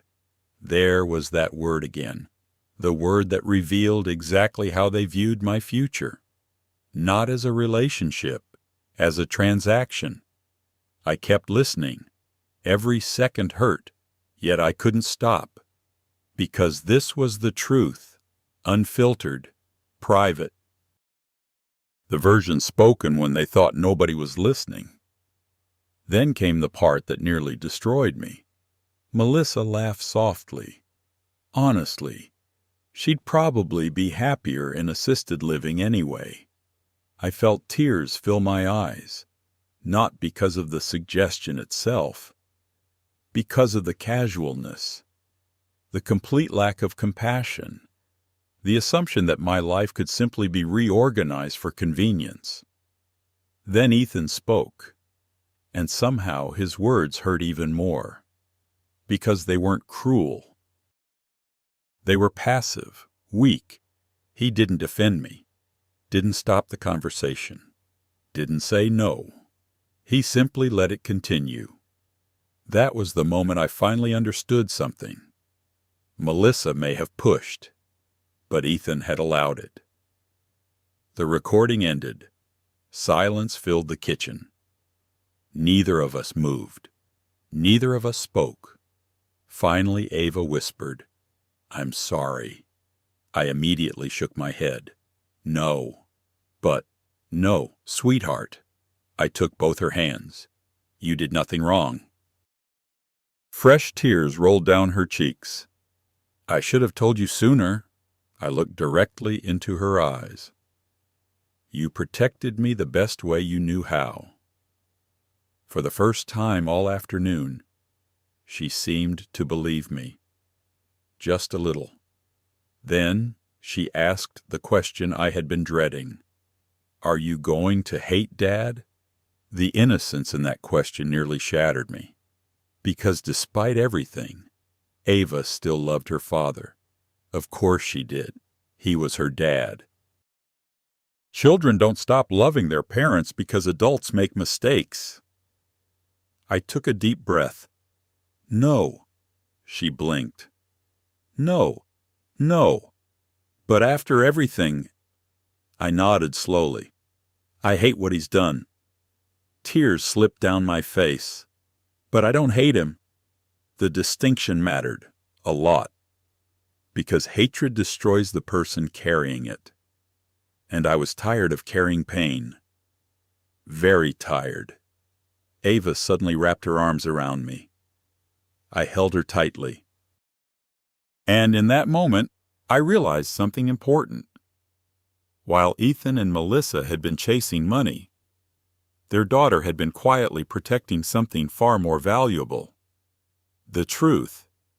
Later that evening, after Ava left, I sent the recording to Daniel.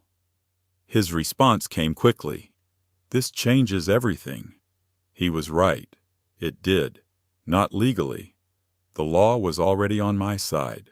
Emotionally, the recording removed every remaining doubt, every excuse, every rationalization. Every hopeful lie I had been telling myself. The truth was finally impossible to ignore.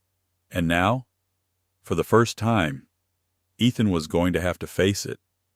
A week after Ava gave me the recording, I called Ethan. Not because Daniel advised it. In fact, Daniel suggested waiting. The legal situation was already moving in my favor. There was no strategic reason to meet. But this wasn't about strategy. It was about closure. Or maybe it was about one final chance. Even after everything that had happened, a part of me still remembered the little boy who used to run into my arms after school. A part of me still hoped he was in there somewhere. When Ethan answered, his voice sounded cautious. "Mom, we need to talk." A long silence followed. Then he quietly said, "Okay." I told him where to meet me. The old house near Lake Logan. The lake house. The place where some of our happiest memories lived. The place where Robert had taught Ethan to fish. The place Ethan had once called his favorite place in the world. If we were going to have this conversation, it needed to happen there. 3 days later, I arrived early. The air smelled like pine trees and lake water. The dock looked exactly the same. The wooden porch creaked beneath my feet. For a moment, I closed my eyes and imagined Robert sitting beside me. I wondered what he would say. I wondered whether he'd be angry, disappointed, heartbroken, or simply sad. An hour later, Ethan's truck pulled into the driveway. I watched him step out. For the first time in months, he looked exhausted. Not angry, not defensive, just tired. The sight surprised me, because until that moment, I had been imagining him as the villain, the selfish son, the greedy man. But standing there was still my child, flawed, wrong, painfully wrong, but still my child. Neither of us spoke immediately. Eventually he walked onto the porch. "Hi." His voice sounded smaller than I remembered. "Hi." We sat in silence for several minutes. The lake stretched before us, calm, peaceful, almost mocking the storm inside both of us. Finally, Ethan broke the silence. I listened to the recording. My stomach tightened. Of course he had. Daniel had shared it through attorneys during the legal exchanges. There was no hiding it anymore. And he looked down. "I didn't know Ava recorded us. That's not what I asked." The truth hung between us, heavy, unavoidable. Ethan rubbed his face. For a long moment, he didn't answer. Then he whispered, "It sounded terrible, because it was terrible." Neither of us said it aloud. We didn't need to. The silence said it for us. A few minutes later, I stood up. Without a word, I walked inside. Ethan followed. The living room looked exactly as it had decades earlier. Family photos, old furniture, fishing trophies, memories everywhere. I had spent days preparing for this conversation, not with legal documents, not with evidence, with memories. I opened a large storage box and placed it on the coffee table. Ethan frowned. "What is this?" I sat down. "Open it." He hesitated, then lifted the lid. Inside were dozens of old files, photographs, letters, receipts, report cards, bills, scrapbooks, the history of our family, the history of my sacrifices, the history he had forgotten. Slowly, Ethan picked up the first item, a medical bill. his childhood surgery. I still remembered that procedure. He had been 10 years old, terrified. The insurance hadn't covered everything. I had worked extra shifts for 6 months to pay the balance. He stared at the document, then picked up another, a college tuition statement, then another, a mortgage refinance agreement, then another, a notebook, my notebook, the one I kept during the years after Robert died. I watched him open it. Inside were handwritten budgets, calculations, schedules, expenses. There were entries showing exactly how often I worked, exactly how many hours, exactly how many jobs. One page stopped him completely.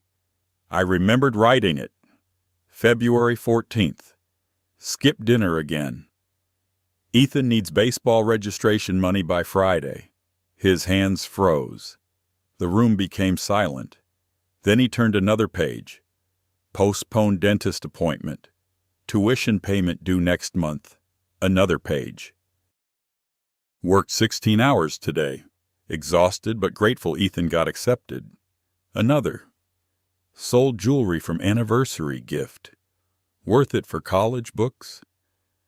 Ethan's breathing changed. I could hear it. Shallow, uneven. The kind of breathing people do when they're trying not to cry. I sat quietly, letting the truth speak for itself. No accusations, no lectures, no anger, just reality. Eventually he whispered, "You kept all this." I nodded. Most of it. His eyes moved across the pages. Page after page, year after year, sacrifice after sacrifice, things I'd never mentioned, things I'd never used as leverage, things I'd simply done because I loved him. Finally he looked up. His eyes were red. "Why are you showing me this?" The answer came easily. Because somewhere along the way, you forgot. Tears immediately filled his eyes. The words landed exactly where they needed to, not because I wanted to hurt him, because they were true. He had forgotten. Forgotten the cost, forgotten the effort, forgotten the love, and perhaps worst of all, forgotten that there was a human being behind all those sacrifices. For several minutes, neither of us spoke.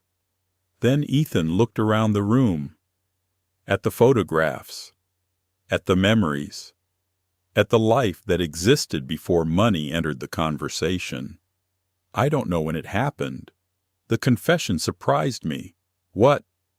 I don't know when I became this person. The honesty caught me off guard. For the first time, I heard genuine regret. Not legal concern, not financial concern. Regret.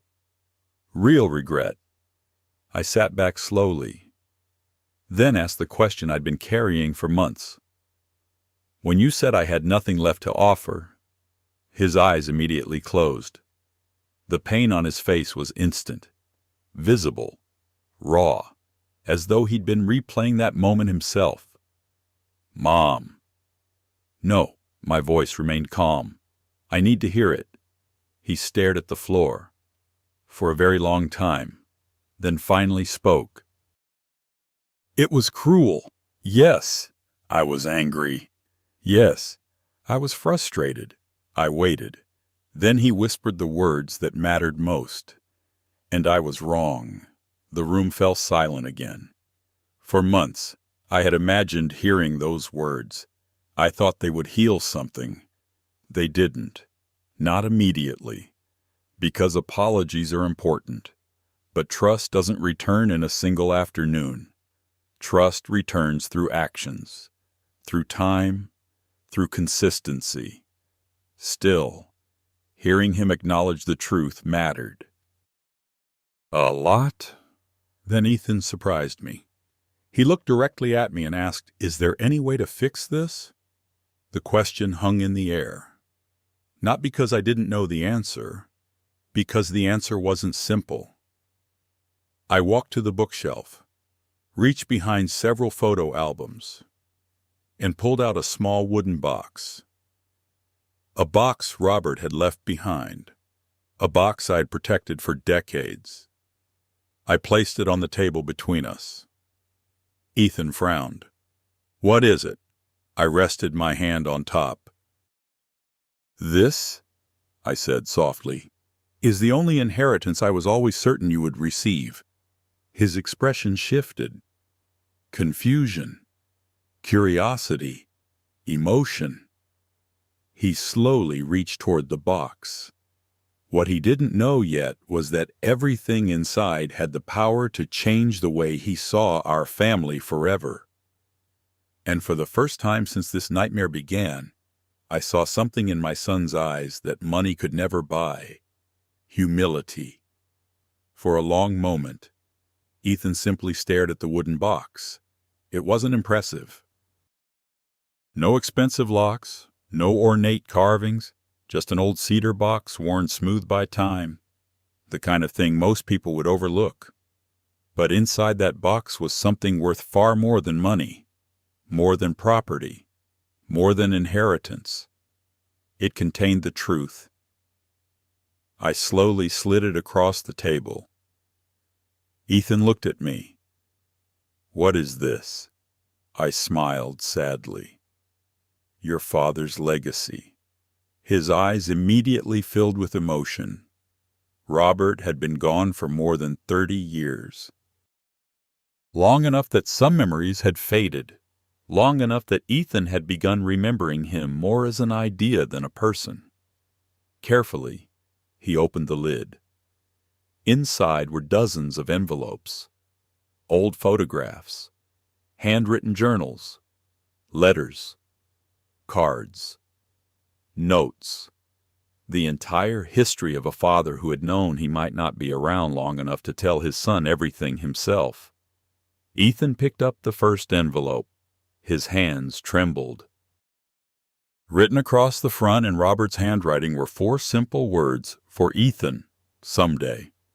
The moment Ethan recognized the handwriting, his composure cracked. His shoulders dropped.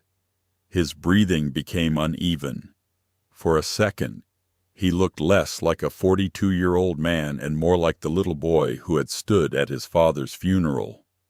Slowly, he opened the envelope. Inside was a letter. The paper had yellowed slightly with age.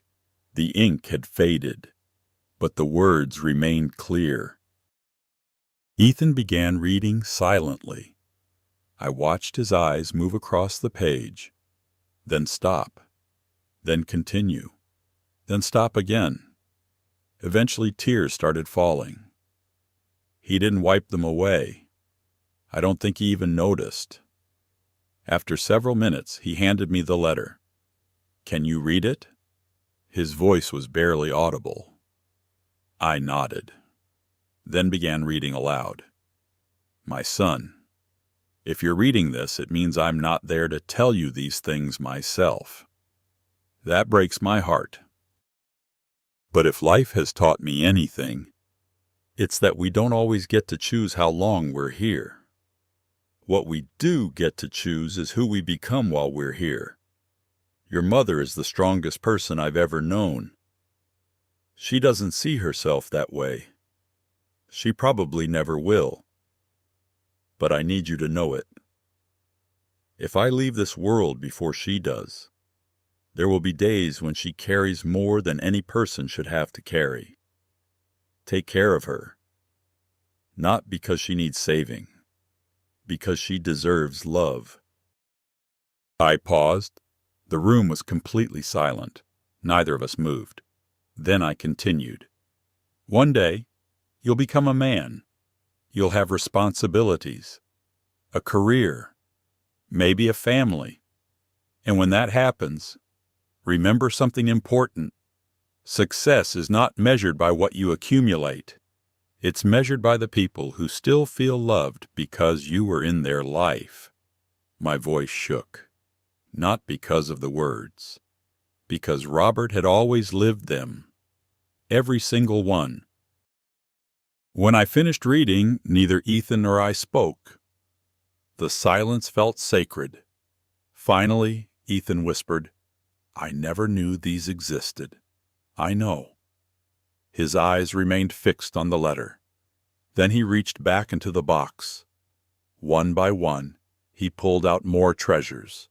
Photographs from family vacations, birthday cards, old drawings, notes Robert had written during business trips, journal entries, memory books, tiny pieces of a life Ethan had almost forgotten. Then he found something else, a leather journal, Robert's personal journal, the one I had never shown anyone, not even Ethan. Carefully, he opened it. For nearly 30 minutes, he sat reading, page after page, entry after entry. I watched emotions move across his face: confusion, sadness, shock, love, regret. One passage seemed to affect him more than the others. Eventually, he looked up. His eyes were swollen from crying. "What does this mean?" He turned the journal toward me. I immediately recognized the page. It had been written only weeks before Robert died. I read the passage quietly. "If something ever happens to me, I worry Janice will spend the rest of her life giving pieces of herself away. She loves so deeply she sometimes forgets she matters too. I hope Ethan learned something I didn't understand until I met her. The people who love you most are not resources. They are gifts."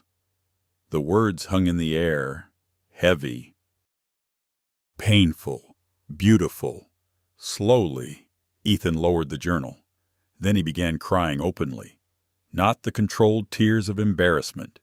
Not polite tears. Real tears. Years of guilt. Years of mistakes. Years of denial.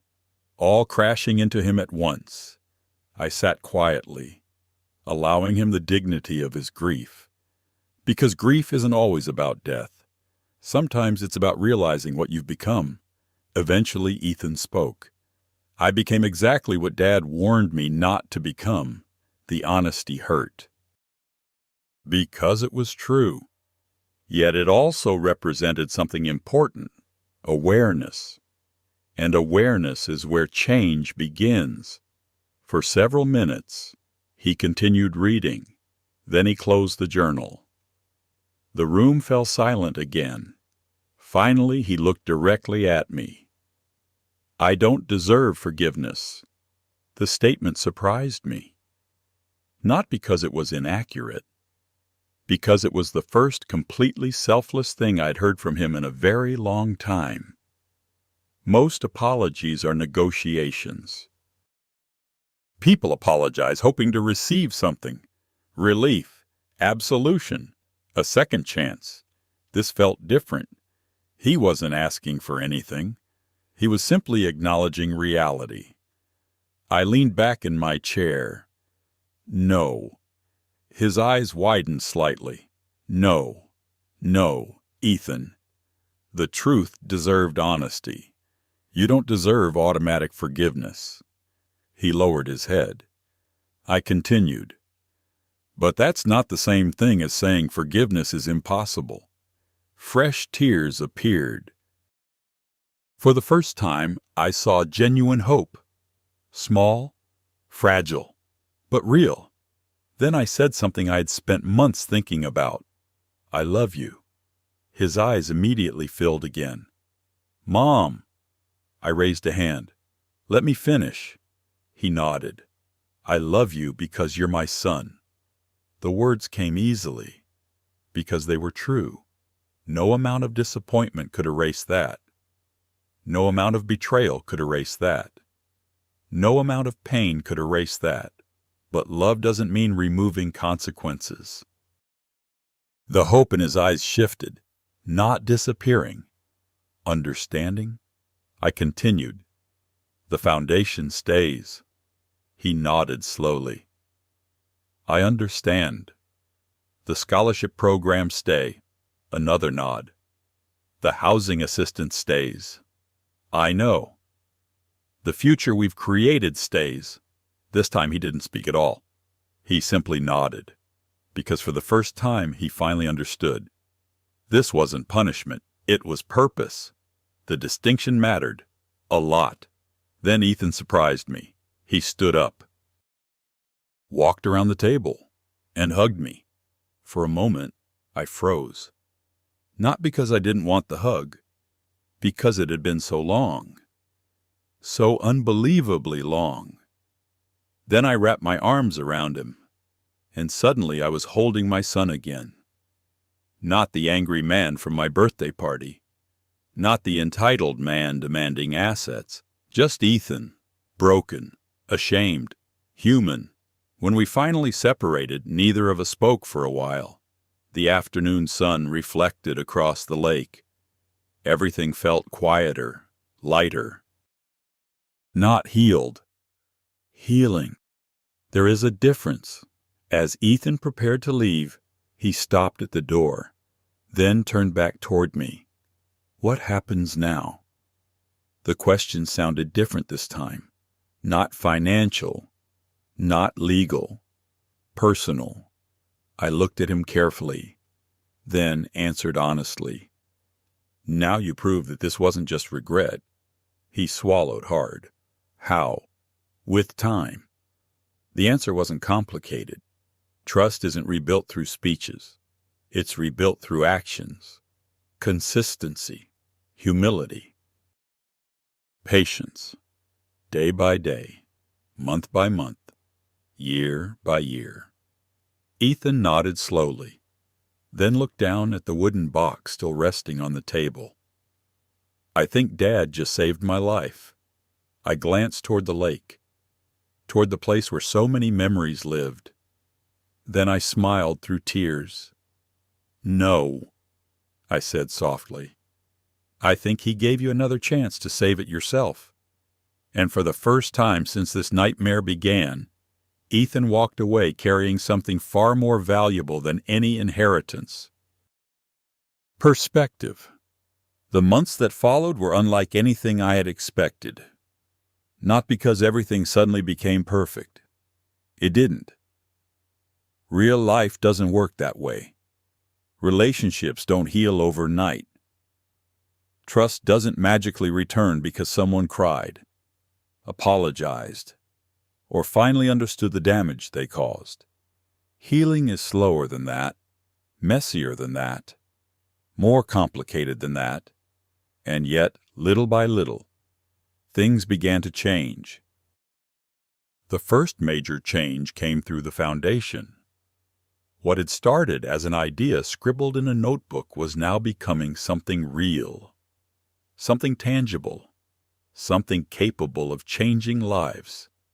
Every few weeks, Grace and I met with volunteers, advisors, and community leaders.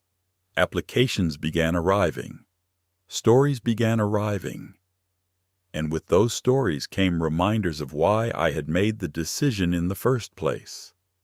Single mothers struggling to keep the lights on. College students working multiple jobs while carrying full course loads.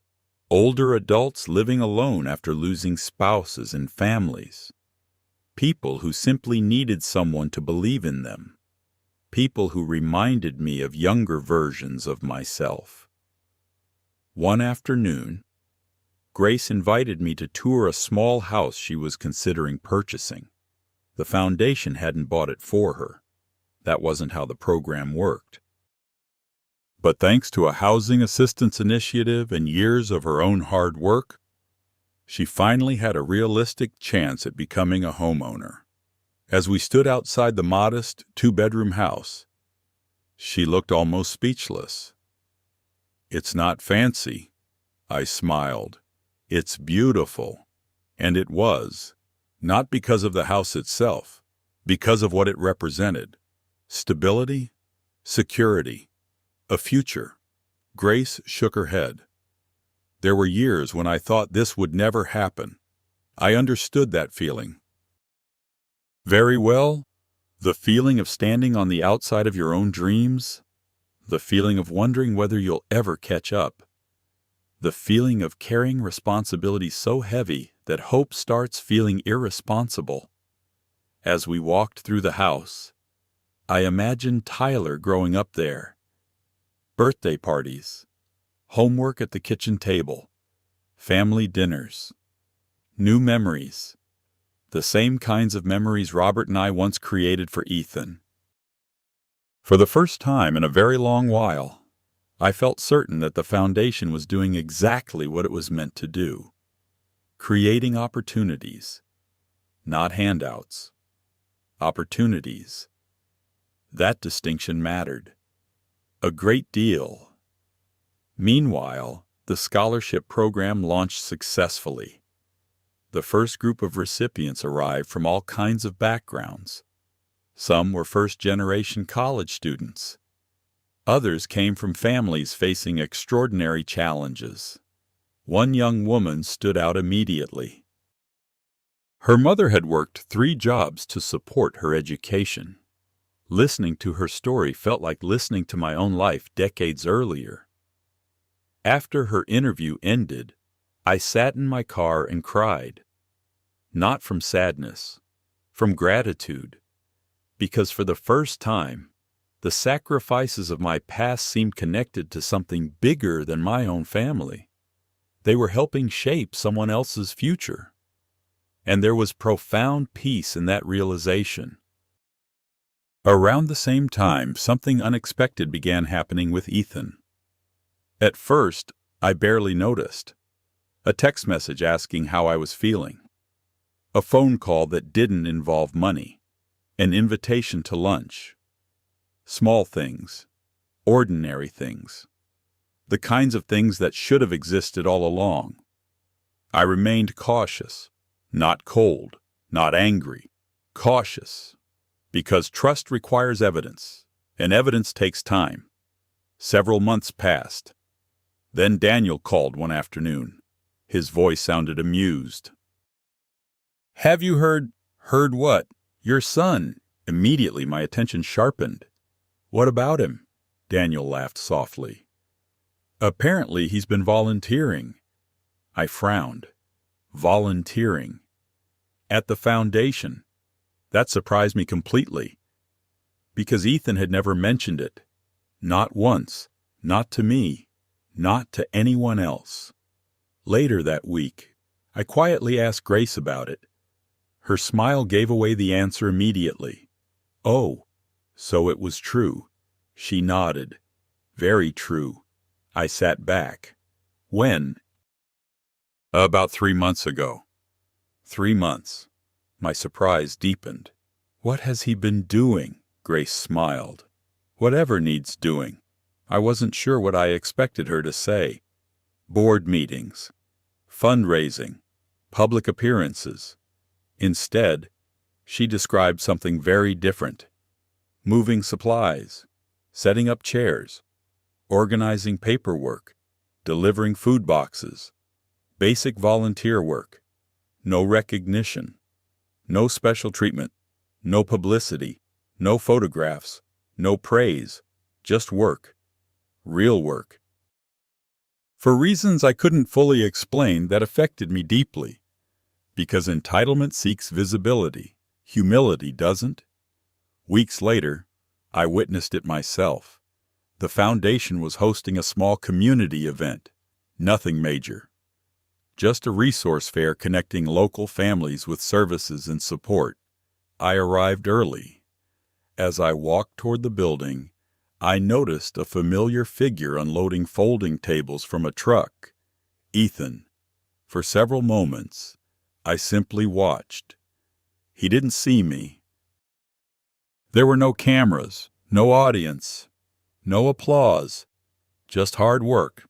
When he finally looked up and spotted me, surprise crossed his face. "Mom?" I smiled. "Need help?" He laughed. "You absolutely do not need to help carry tables." For the first time in a very long time, the conversation felt natural, normal, human.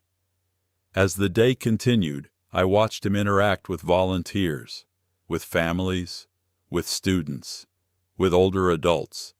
The difference was subtle, but unmistakable. He was listening, really listening, not waiting to talk, not waiting to gain something, listening. Later that afternoon, I found myself standing beside Grace. Together we watched Ethan help an elderly veteran carry several boxes to his car. Grace smiled. "You see it too, don't you?" I nodded. "Maybe," she laughed. "That's your cautious answer," I smiled. "It is, because I wasn't ready to declare everything fixed. Not yet. Still, something was changing. Something real. Not dramatic, not theatrical. Steady. And perhaps steady change is the most meaningful kind. Around that same time, I learned another surprising piece of news. Melissa had moved out. The separation wasn't public. There was no scandal, no explosive divorce battle, just distance, months of distance. According to Ethan, counseling had revealed problems neither of them had been willing to acknowledge. Financial dishonesty, resentment, different values, different priorities. I felt sadness hearing it. Not satisfaction, not victory, sadness. Because despite everything, I never wanted my family destroyed. I only wanted honesty. One evening, several weeks later, Ava visited me. As we sat on the porch watching the sunset, she smiled. "You seem happy."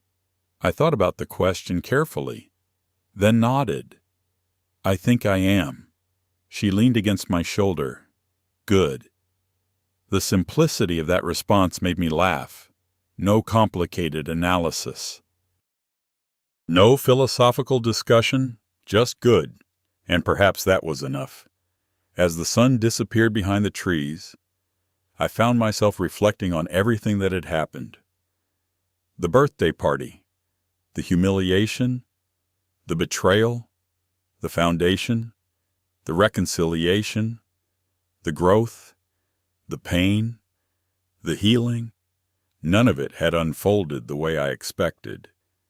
Yet somehow, life had taken the worst moment of my later years and transformed it into something meaningful. Not because suffering is good, because suffering can sometimes point us toward purpose, and purpose changes everything. What I didn't know yet was that one final moment still awaited us. A moment that would bring everything full circle.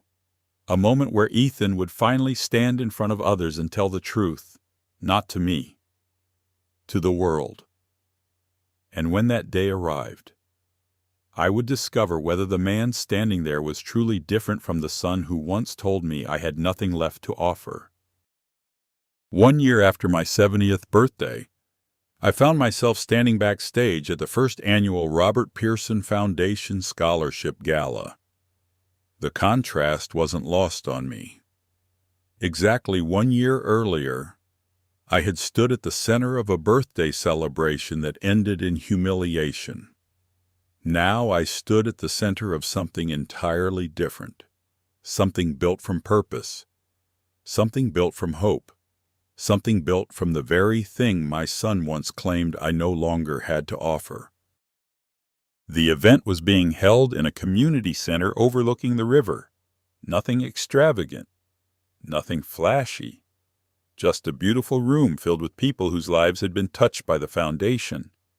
Students, single parents, volunteers, community leaders, families, friends. People from every walk of life. As I looked around, I saw faces that represented stories. Stories of struggle. Stories of perseverance.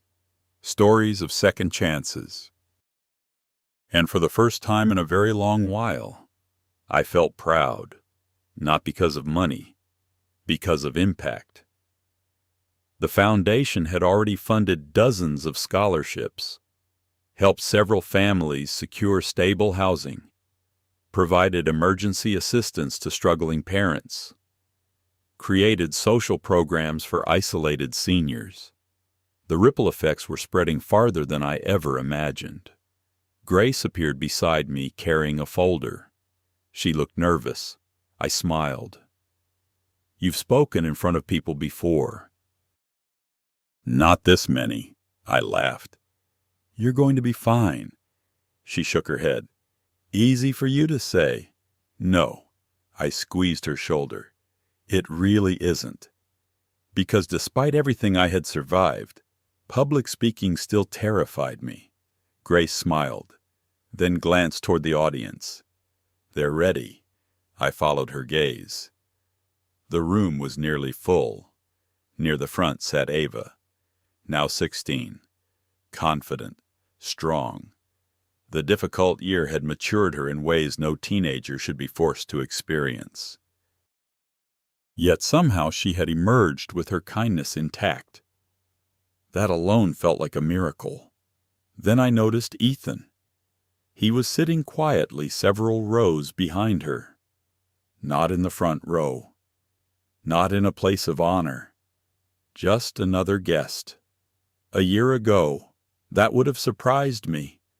Now it didn't, because over the previous 12 months, I had watched something remarkable happen.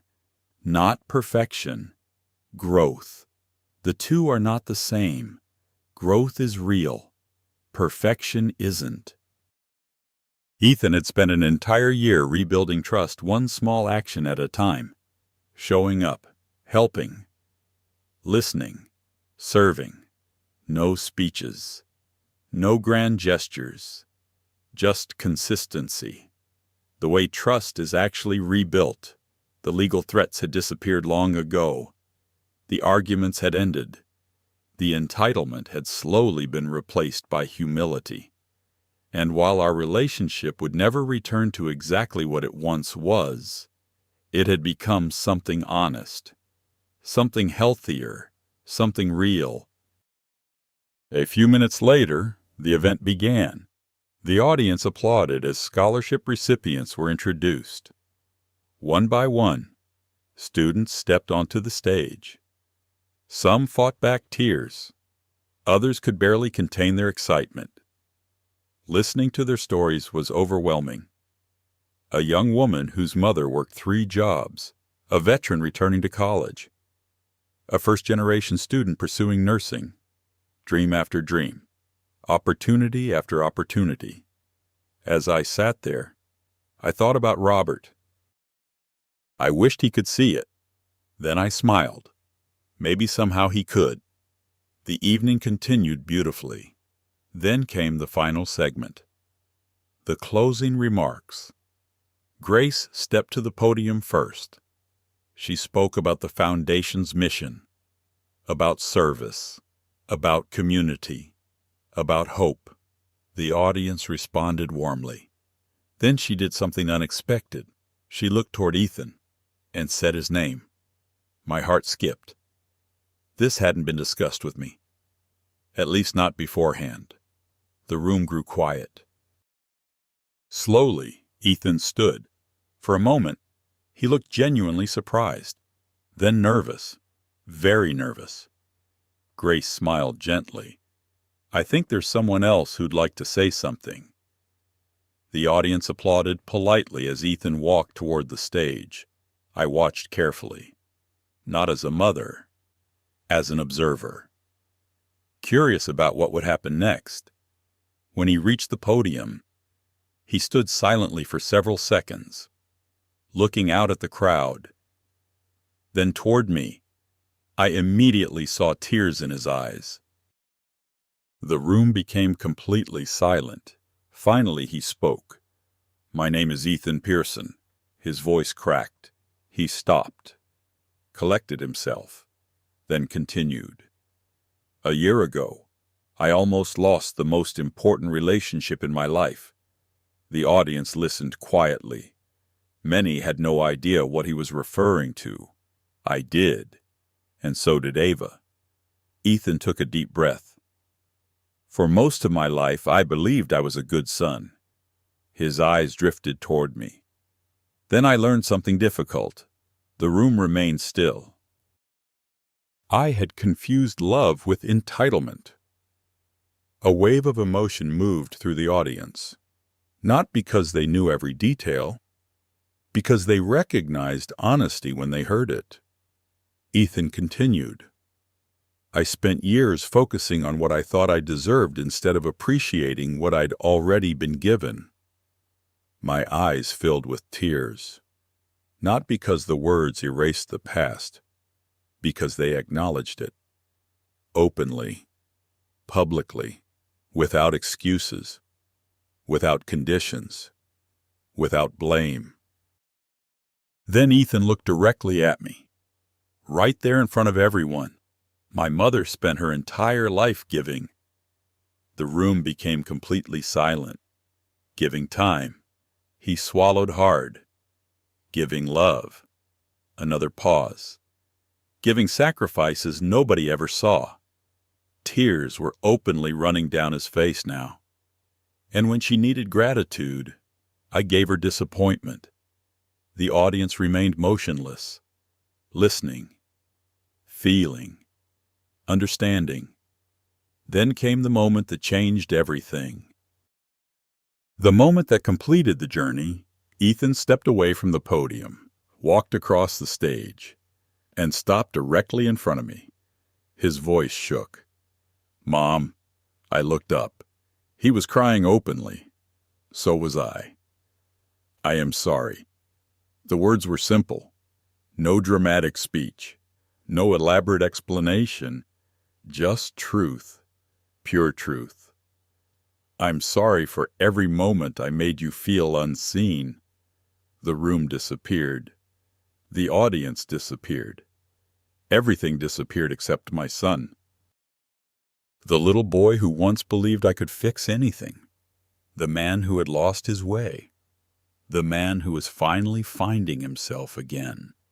I'm sorry for every time I valued things over people. More tears, more honesty, more courage. And I'm sorry for ever making you believe your value depended on what you could give me. At that point, there wasn't a dry eye in the room. Not mine, not Ava's, not Grace's, not even Daniel's. I stood slowly, then hugged my son.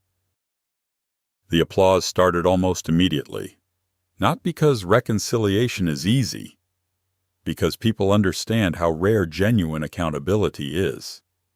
We held each other for a long moment. Then I stepped back, looked him in the eyes, and smiled, not because everything had been forgotten, because healing had finally become stronger than hurt. Later that evening, after the event ended and the guests departed, I stood alone outside overlooking the river.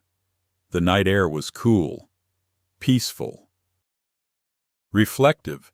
Ava joined me first, then Grace, then eventually Ethan. The four of us stood together beneath the stars. A strange family, an unexpected family, a healed family, not perfect, never perfect, but honest. And honesty is where healing begins. As I looked out across the water, I thought back to that birthday party, to the moment Ethan told me I had nothing left to offer. For months, those words had haunted me. Now they meant something entirely different. Because they had forced me to remember something important. My value was never tied to my money, never tied to my property, never tied to what I could give others. My value existed because I existed, because I loved, because I endured, because I mattered. And perhaps the greatest gift of all wasn't the foundation, or the scholarships, or the second chances. It was rediscovering myself. I smiled softly and looked toward the people standing beside me. Then I spoke the truth that had taken me 71 years to fully understand. The day my son said I had nothing left to offer was the day I finally remembered who I was. And in that moment, I knew something with absolute certainty. I hadn't lost my family. I had found myself. Every story leaves behind a lesson, and mine taught me this love should never require you to disappear. For years, I believed being a good mother meant giving until there was nothing left of me. I thought sacrifice was proof of love. But sacrifice without respect becomes a wound, and love without boundaries can quietly turn into pain. If you are a mother, a grandmother, a wife, or a woman who has spent your life putting everyone else first, please hear me clearly. Your value is not measured by what you can give, what you own, or how useful others think you are. You are still worthy when you say no. You are still worthy when you choose peace. You are still worthy when you protect what you built. And you are still worthy when you decide that your final years belong to you too. Forgiveness can be beautiful, but it should never mean allowing the same hurt to continue. Real healing requires honesty, accountability, and boundaries. If this story touched your heart, please leave a comment and tell me what you would have done in Janice's place. Have you ever had to set boundaries with someone you love? I'd also love to know where you're watching from and what time it is there. And if stories like this speak to your heart, please like, subscribe, and share this with someone who needs to remember their worth.